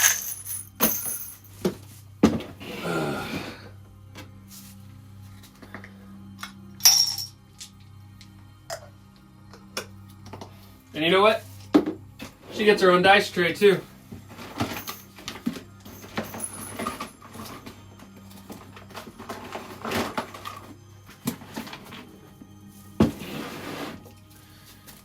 Oh, okay. Now let me sit down. Challenge accepted. Challenge accepted. I can vouch that there are 200 plus dice somewhere, just not here. No, they're like, so I've got you guys on the door, so the rest of the dice are 20 feet that way, and I have so many. I have a big bag of dice this big, but I thought, surely no one's going to be like, oh, you need more dice when you have 6 sets of dice, but check it out. Tizzy gets a kitty cat dice tray. Now you guys get to watch me snap this together. Sorry, I lost track. What was happening? I got all hyped up. It's true, I've seen it. Yeah, it is true. I've got so many dice. I have so many dice that I gave each of my D&D kids, 8 of them, and each of my D&D adults, 5 of them, and one of them haven't claimed the prize yet, a set of dice. And I have, I want to say like 200 more dice. Yay, send me pictures of Tizzy and Logan dice. I can make satin-lined dice bags that coordinate and mail them to you. Aw, that's so sweet. Aw, thanks, Aiden. Thanks, Aiden. That's so sweet of you. Alright, Tizzy dice. Now, what were we doing with them? Right, Tizzy had to kick Silverwing off the edge. Alright, cool. So, Tizzy pulls herself up to the top and she repositioned herself and she's looking down at you. And you've yelled up to her, Tizzy, toss her down, I'll catch. And Tizzy's looking down at you and she goes, if you say so, tall boy. And she goes to lift Silverwing, but the owl's much too heavy for her. So she takes 2 steps back and with a running charge, she leans her shoulder into it and... Nice! With that, Tizzy just barely manages to tip Silverwing off the edge and she comes tumbling down over the side. You could have different dice for each of these mongrels we are facing. Do you want me to go get different dice for each of the mongrels we're facing? I'll go get every set of dice I own right now. We'll have a whole table full of dice. Is that what you want? Is that what you want? Tizzy rolled a nat 20 and you don't remember. He could have. He just prepared. If he just prepared properly. Ooh, tipped. Oh, tipped.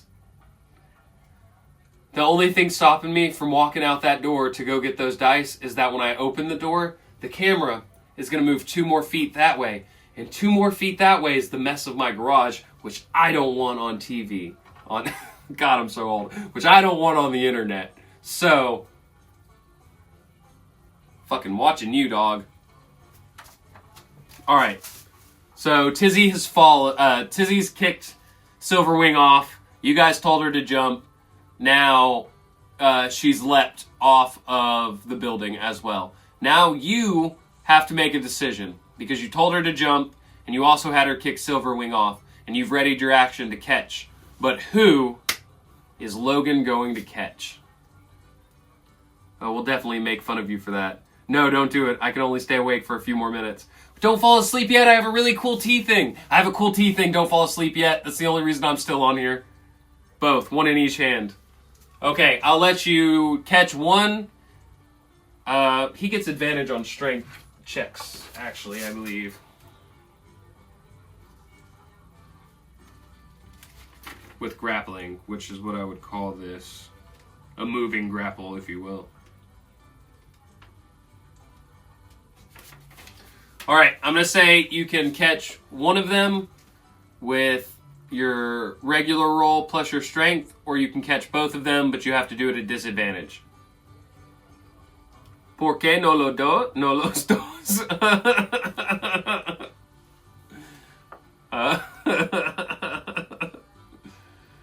I don't know how to say Dungeon Master in Spanish, but I'll learn so I can talk shit back. No, don't do it. I can only stay awake. Both, 1 in each hand. ¿Por qué no los dos? We are giant. Quickly toss Silverwing over the shoulder and catch Tizzy. Tizzy leapt right after her. So I'll give you the roll I will give you the roll at disadvantage.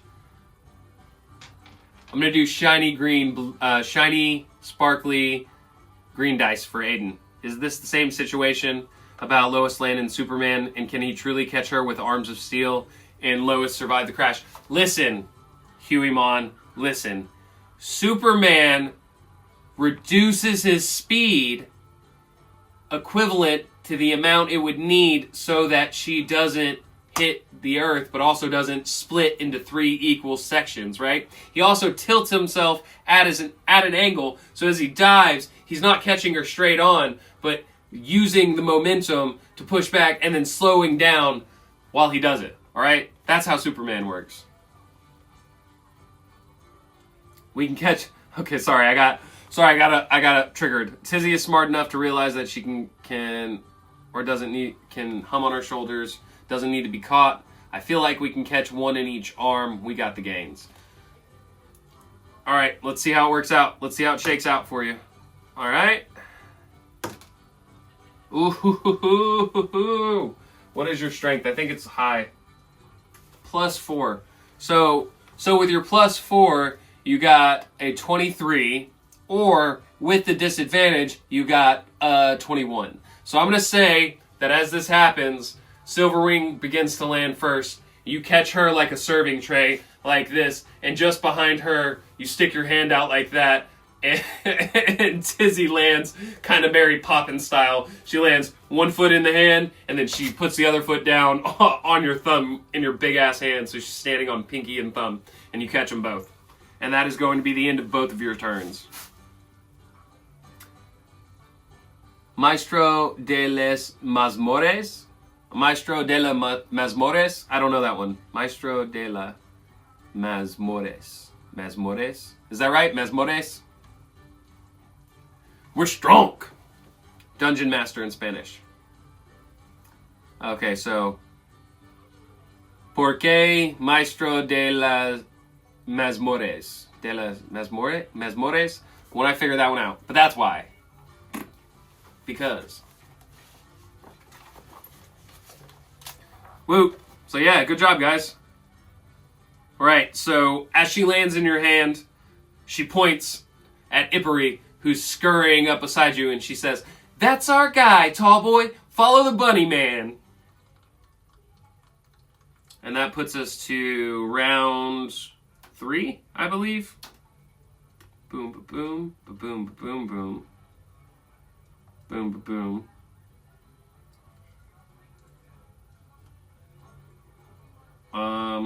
Cool. So, Ippery is going to place his 4-clawed bunny hand against the ruined door, and as he places it against it, he's going to whisper something in Druidic that you don't recognize. And as he whispers it, there's going to be a green spark that just faintly crackles, and the stone, the circular stone-shaped door is going to roll to the side, and you guys can enter. And then that will be his turn, allowing you guys to enter. So he runs inside, and he turns around. And he turns around to wave you guys in. And as he turns around to see you guys, his eyes widen in terror. And as you look over your shoulder, you're going to see... Let's see, he's up first. They were 100 feet away. So... So tearing across the snow in an erratic way, all of them moving almost in a desynchronized synchronization. It's the way that one moves and doesn't, and the other doesn't at the same time. They're going to come tearing across the snow, flying, foam coming from their mouth, making the chittering noise and the low growling roar. And as they approach, they're going to be 10 feet shy of you, just as the door is going to swing open. So these infected beast folk slavering at the mouth, you can see them. They're as far away from me as you would be across from somebody who's just one booth over at a restaurant. And they're slavering and they're screeching at you. Follow the bunny man. Moffs. Tipped, we need a bunny man emoji animation. Yes, make a bunny man. Make a bunny man. He's gotta have a ponytail though. Hit him with that ponytail, dog. So that is going to bring it to your turn as these infected plant zombie rabies monsters triple dash their way across to you. 10 feet shy. You guys don't know how close you were. 10 feet shy they are of you. And we're on Logan's turn. He's got Silverwing over his shoulder, and I assume he's got Tizzy tucked under his other shoulder.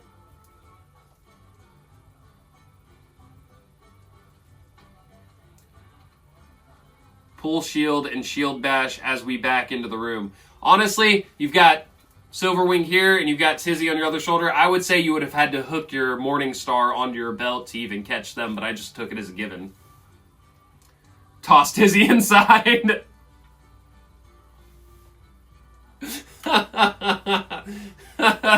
Toss Tizzy inside.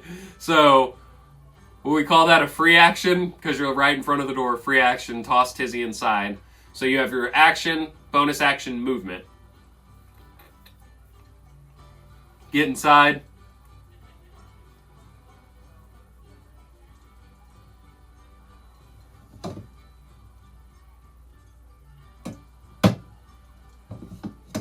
Oh, guys! Rewind. Rewind. What does your magic look like? Oh, a glowing green shield? That's so cool. You lose a spell slot. How cool was that?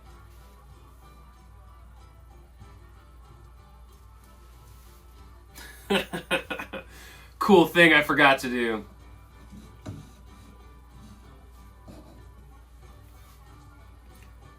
Technically, we can drop for free. That's fair. You can drop for free.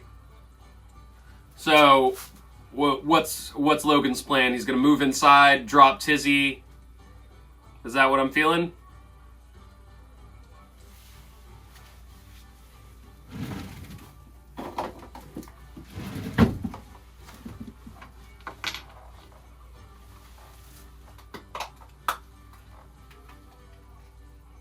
Sus DM noises.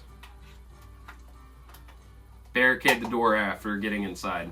Pull the door shut. Just go inside if we can. Yeah, I say just get inside and barricade. Alright, I dig that. Okay, so we're going to move inside. Drop Tizzy. We'll turn to the door. Ipari has already slammed his hand against it, and it has started to roll its way back in. You want to... this is essentially the end of our skill challenge that I kind of didn't follow all the rules on because you guys kind of didn't go the way I thought you would. Shut up, I was prepared. I'm always prepared. Always ready. Gotta slide down to skill challenge.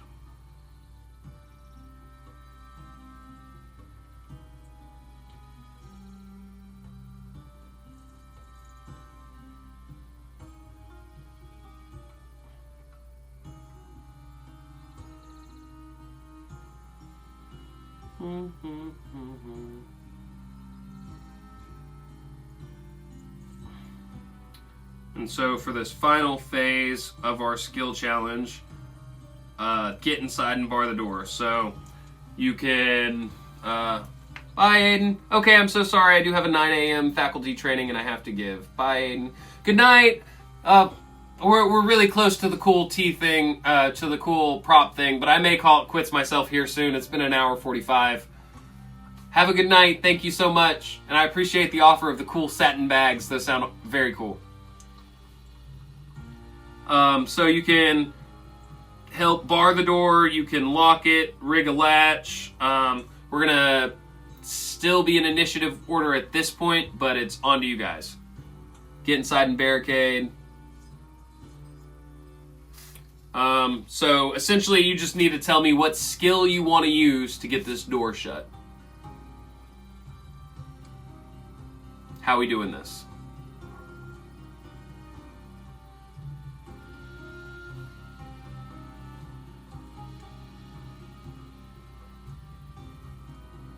We go into athletics, dexterity. Do we want to use intelligence? Just do a straight intelligence check to see if there's some way we could like rig a lock. Athletics to just help pull it closed faster, or to like push the people trying to get in out.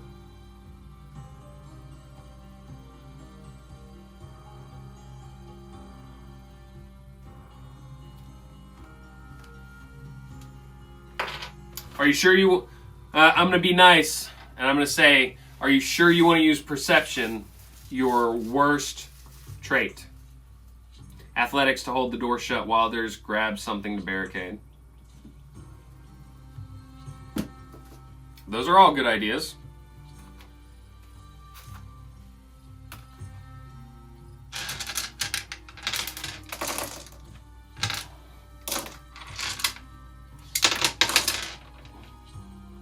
I'm going to go ahead and roll the 20 for you guys, and then you tell me what you want to add to it. Okay. We're a tank. We can hold it for a second while others grab stuff. I think that's a good idea. I mean, strength is kind of your thing. Investigation, I meant. Investigation, you're fairly intelligent, so I've rolled it, so I got a number. So you guys tell me what you want to use. And don't leave yet before the cool thing I'm setting up.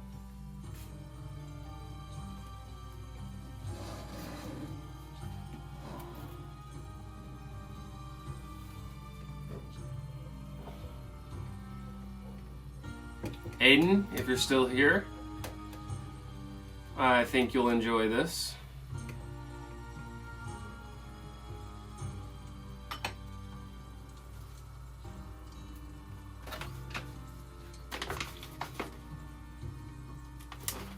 Strength. IDK, I'm panicking. LOL. Well, what would you do, Jitsu? Bo, what would you do? Investigation's not a bad one. Strength's good. You can use that somehow. You could use an intelligence to find like a way to rig a lock for the door. Really, it's just your flavor of how you want to do this.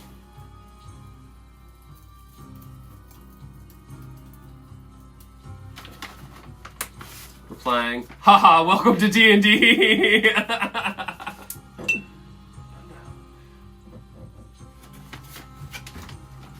Oh no, silly Tavern Keeper, you forgot to plug in your chargers.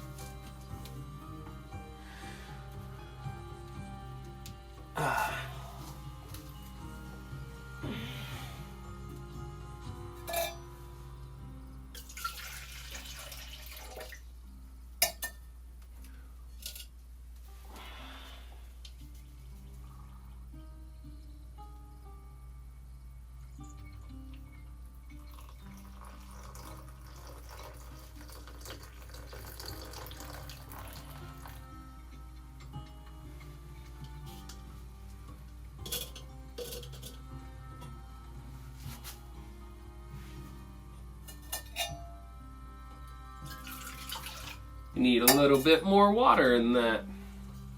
Hold the door, back to the door, tell everyone else to grab something heavy.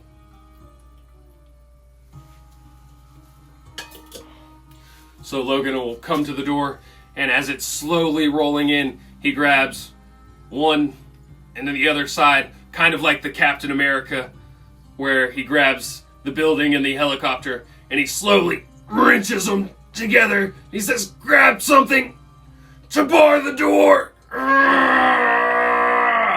As he wrenches it closed.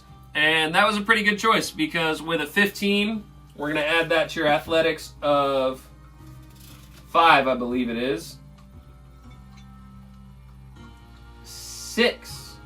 You have proficiency in athletics. So with that, you get a 21. So, dang things.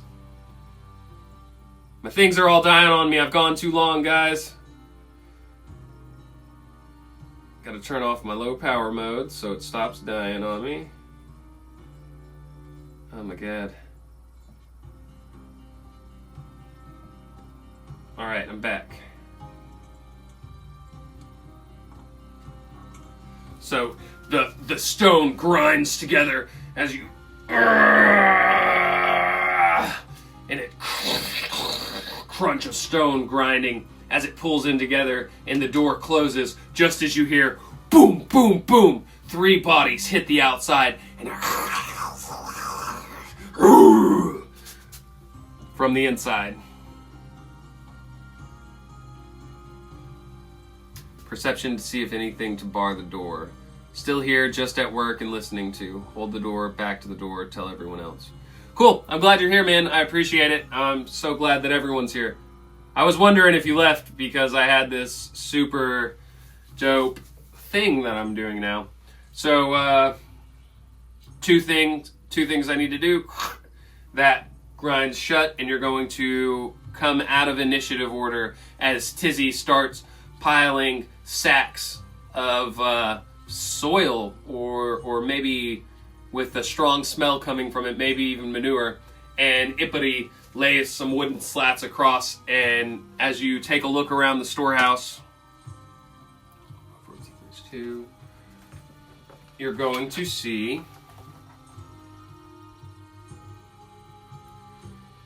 Hippity will say, Hippity, we should be safe here. They shouldn't be able to get in. It's one entrance and it's magically sealed. And the stone storehouse spreads out before you. It breathes almost like a living thing.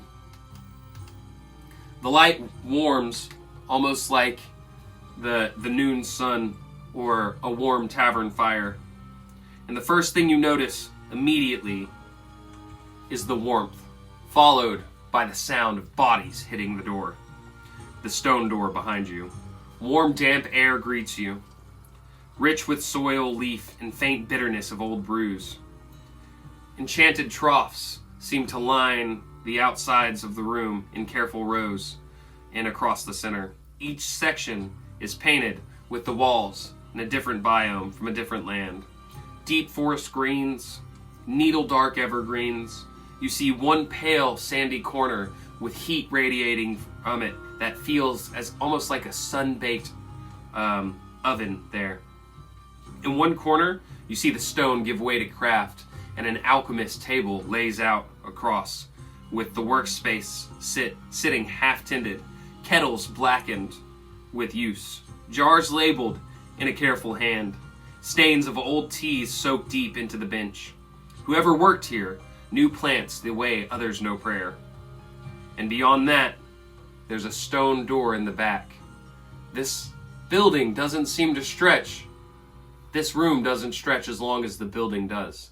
It seems to be maybe 3/4 of it filled with these plants in these enchanted troughs and lights hanging over them. But in the far back, you see a stone door that matches the door to the front.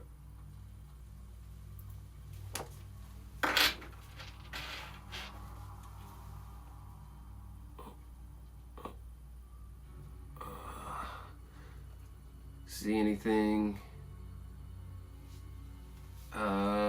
Still here, just at work. Welcome to the chat room. Perception to see if there's anything to bar the door. Mint tag bow, LOL. My thing lagged on me a little bit. So the last, I see tips dancing emojis, or T emojis. I see tips, T emojis, and then I see the perception check. And that's what you get from your perception. You see rows of small bonsai trees that seem to be full trees, but you know, they're bonsai trees. There's shrubs, plants. There's a little bit of something from every biome. And then in the corner, there's going to be the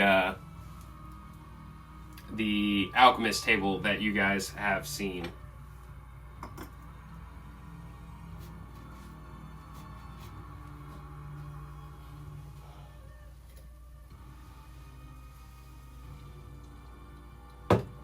Placed on your alchemist table,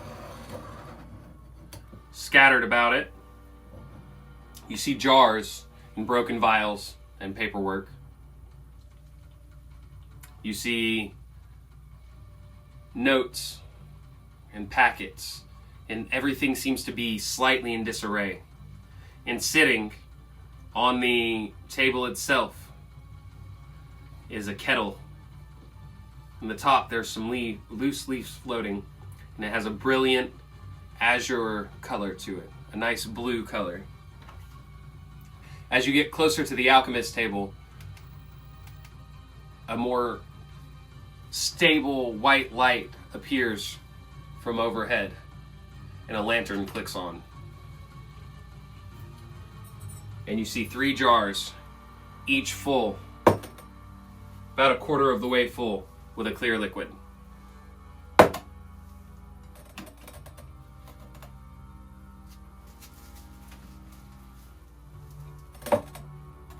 And I'll carry that 18 over, and I'll say also that across one note in a very unsteady hand that you can barely see, it says need frost V, the letter V, need frost, the letter V, and then the note scribbles off.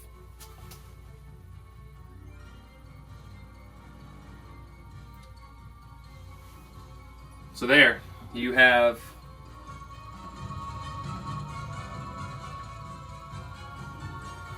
your 3 jars, your unknown brew, and Tizzy and Ippery working to finish barring the door.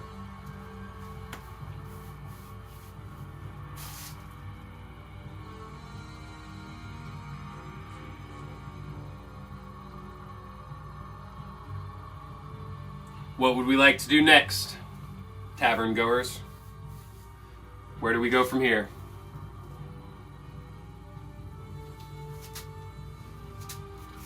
There Logan stands in this oddly warm room. Ask if anyone can understand the notes.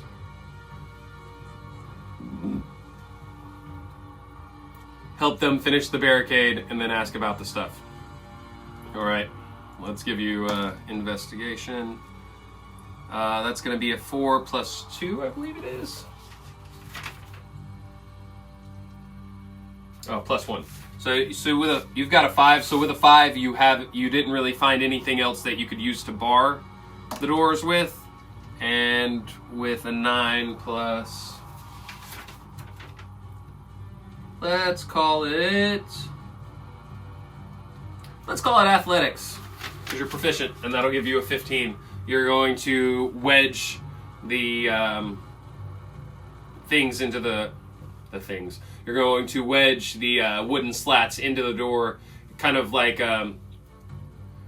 you would take a wedge, and you're going to kind of hammer that in with your mace into each part of the door. So even if somehow they got the door to kind of slide open again, the wedges will prevent that. And then when you guys finish up there, you'll take a step back. You'll say, I think that should hold them for now. And the beating, the thump, thump, thump on the door, the fleshy pounding continues in a rhythm. Thump, thump, thump, thump, thump, thump, thump, thump, thump, as it fades into the background. You say, Ippity. Is that your name? That's what I've heard you called. Ippity will say, yes, that's my name. I live here with the Wilders and, what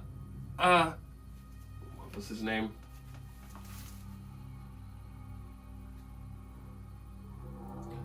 Bert, we'll call him Bert. And Bert was training me how to run his workshop. So I think I could probably read some of those notes. He uses a Druidic shorthand, so I can read it, but I don't know what all of it means. So I will switch to their die. Let's see what they get. Oof, no good for Ippity. Ippity is going to come over and he's going to observe the area. Is this part of what's happening here? Is this part of what's happening here? I don't know. I was celebrating last loaf with everyone else, and when we finished eating, my brother Jack and Harry, they started going crazy. They fell asleep, and then after their nap they woke up and they started attacking us. They talked to us at first, but then after that they just made this chattering noise, almost like 100 bees locked in a box, and they started biting Lola and Bugs, and they bit everybody, and then they spread out and they bit everybody, and I had to hide, but Leo found me, and when he found me, and then he just breaks down into tears. Is this part of what's happening here? So he breaks down into tears. Wow, that's a lot, Nightbot. I gotta spread those out a little bit more. So, Tizzy's going to come over and she'll rub him on the back, and Tizzy dies. Pretty good. So she's going to say, hey, it's okay, just calm down. Man, their voices have become the same voice. Hold on. Ippity! Ippity! We were eating last loaf and... Well, and what was Tizzy's voice? Tall boy? Okay, so she's going to say, calm down, Ippity. Don't worry, big guy here, he can handle anybody who gets in, and if you just take a breath, maybe you can help us figure out what's going on here.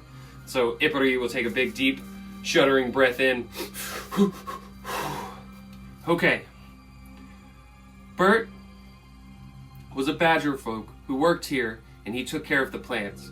He also doubled as our medicine man sometimes, and he didn't have any magic to heal, but he was good at making potions and cures for us. So what I see he's got here is for specifically... Oh no, it's gotten blurry.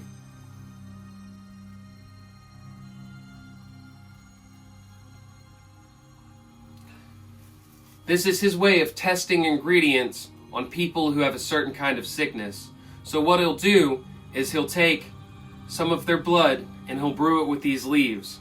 And then from that, the different colors, I don't know exactly how it works. The different colors mean different things, and then you add different... I'm not exactly sure how it works.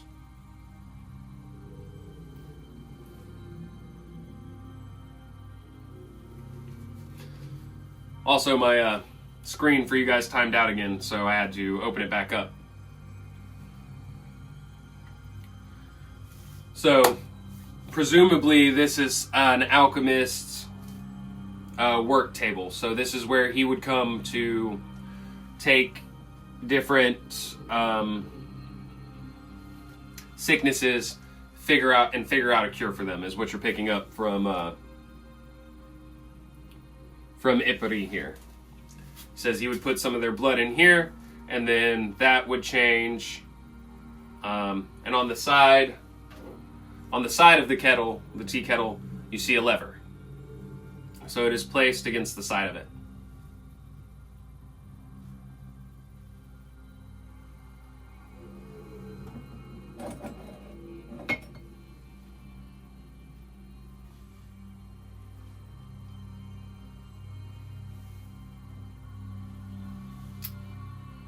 What would we like to do next, folks?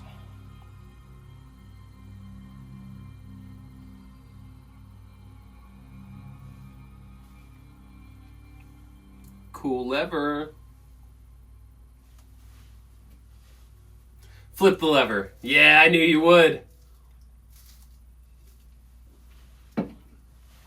So as you flip the lever down, there's a click. And the small metal ball that's on the inside, at the bottom of the... Shit. At the bottom of the kettle, moves to the side. Moves to the side. Moves to the side. And the blue liquid in the top of the kettle streams into the cup before you. Pull the lever, Kronk! Oh no, that's Yzma, isn't it? Pull the lever, Kronk! And the blue liquid runs rapidly into the cup before you.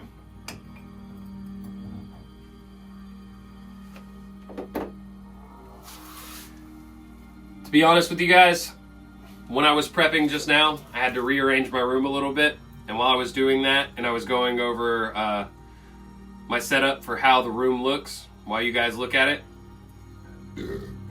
excuse me, this lovely teapot here had a super cool kettle on top, teapot on the bottom, and the teapot has a magnetic handle that goes to that ball. And then when you put it close enough, the ball moves and the tea streams into the teapot, right? So I reached over to grab it, pulled it to here, the teapot fell off, shattered everything in front of me, and then I had to spend 45 minutes of prep time cleaning up shattered glass because I'm a genius.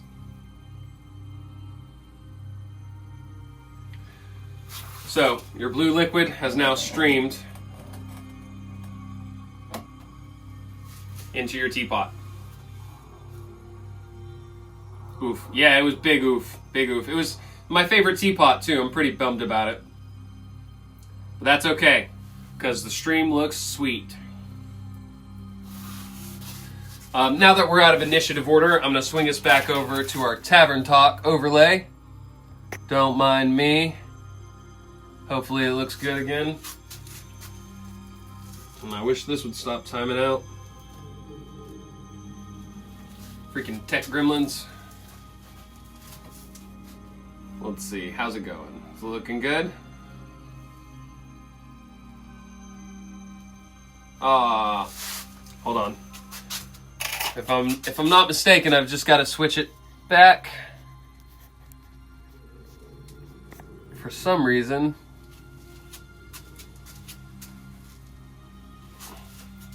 Well, enjoy the sight of Logan's belt. I'll have to fix that in post. I don't know why it works sometimes and it doesn't work other times. Wrong lever. What do we do with the blue tea / liquid? Well, that's up to you. What do you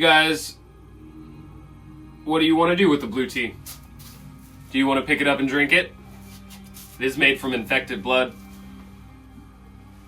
Ask Hippity Hop what the blue means.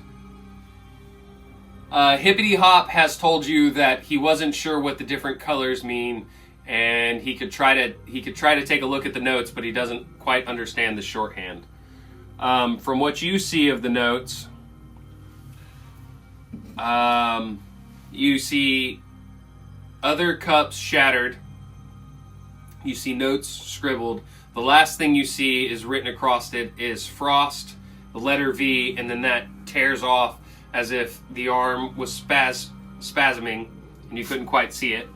And then from there, you're going to see splotches of pink, blue, and green, and you'll see jars and cups and like everything from teacups to coffee cups. It's like this guy's raided the kitchen pantry just to try out these different teas. And he was finishing up his last note. Can we ask more about what's happening outside? Are there a lot of infected running around? Well, Hippity Hop once again has told you that it seems like they were celebrating something called Last Loaf, and a couple of his brothers fell asleep. When they woke up, they started attacking everyone, and everyone they attacked very quickly started foaming at the mouth. Blue means frost, right? Can we use the liquid to fight the zombies? Blue means frost, right? You can certainly try. You can give it a whirl. And then his brothers and sisters, Babs, Lola, Hare, Jack, and Bugs, all started attacking anyone who came close. As he attacked it, well, if it's a disease, we can possibly cure people. What Hippity Hop has told you is that he'll take the badger that is in charge of the storehouse and making these potions, will take someone's blood, put it in this teapot with leaves. It will brew into blue, or it'll brew into a certain color, and then from that color he adds it to 3 different jars, and then he changes those colors, and when he does that, it seems to help. The jars in front of you are all clear. They're full of a clear liquid. The last set of jars look like they had 2 blue liquids and a pink liquid. The last ones that are just shoved across the counter.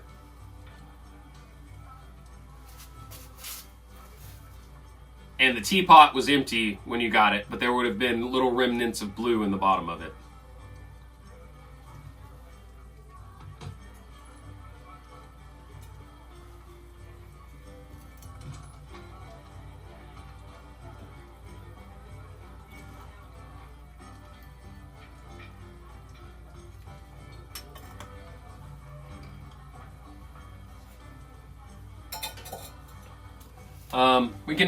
Let's do an intelligence check. Alright, 16 plus 2, that's going to be an 18. So with that intelligence check from Logan, you're going to... Has Tizzy seen anything like that before, being an artificer?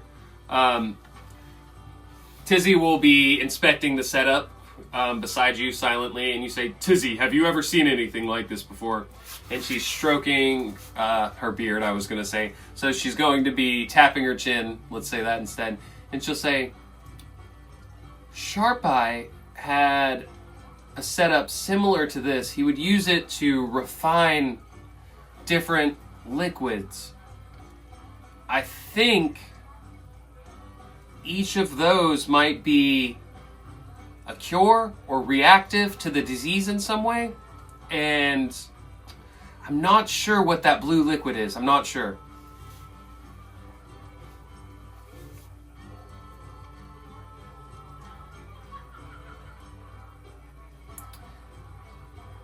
tall boy. This is a little more than I'm used to seeing, but...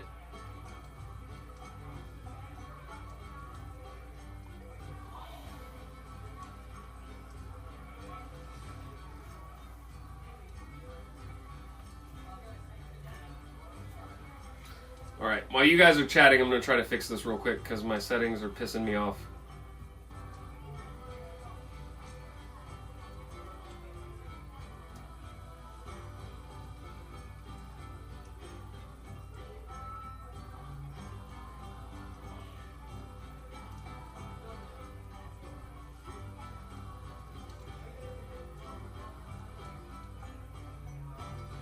Why can't I turn off the low power mode? It keeps timing the screen out.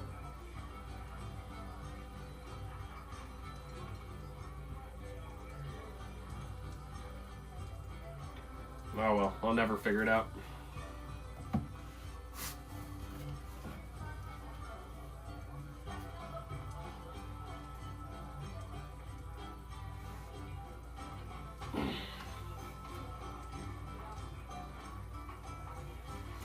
Alright guys, we got this cool blue liquid in front of us. We've got 3 clear cups of liquid. What do we want to do?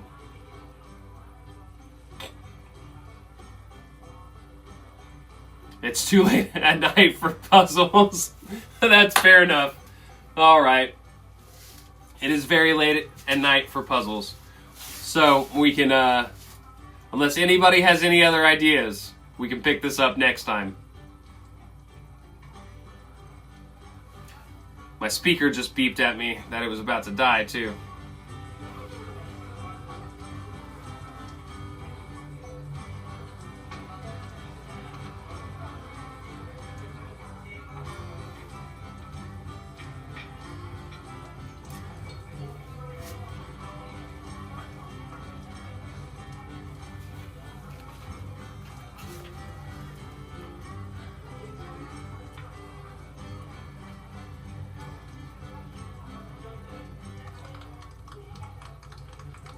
So, wahaha might be a sign for everyone to go to bed then. Yeah, that was quiet for quite some time.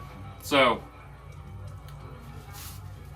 ends the opening of Chapter 5 of Logan's Legend. What in the bloom blazes? We end in a stone storehouse with a Waytari with way too much energy, a Wilder with little strength left, and a verdant Warden caught between growth and rot. The perch trembles on the edge of a blight. The mold spreads, Silverwing falls, and Logan's Legend is about to bloom in ways we've never expected. Thank you for joining us here at the tavern. May your swords stay sharp. Let me try that again. Thank you for joining us here at the tavern. May your swords stay sharp, your stories stay sharper. Nope, did it wrong again. Thank you for joining us here at the tavern. May your swords stay sharp, your wits stay sharper, and your stories continue long into the night. 'Twas fun. Sorry I was AFK. All good. All good, my friends. I'm going to save the big reveal for next time. But again, thank you for joining us at the tavern. You guys have a lovely night. I think this was our longest stream yet, and I do appreciate you all for hanging on for 2+ hours just to build up to not get to see the big reveal. So join us next time, and you'll get to see it. I'm sure Nightbot has spammed you guys enough with the Discord and the YouTube, so thank you for joining us. You have a lovely night.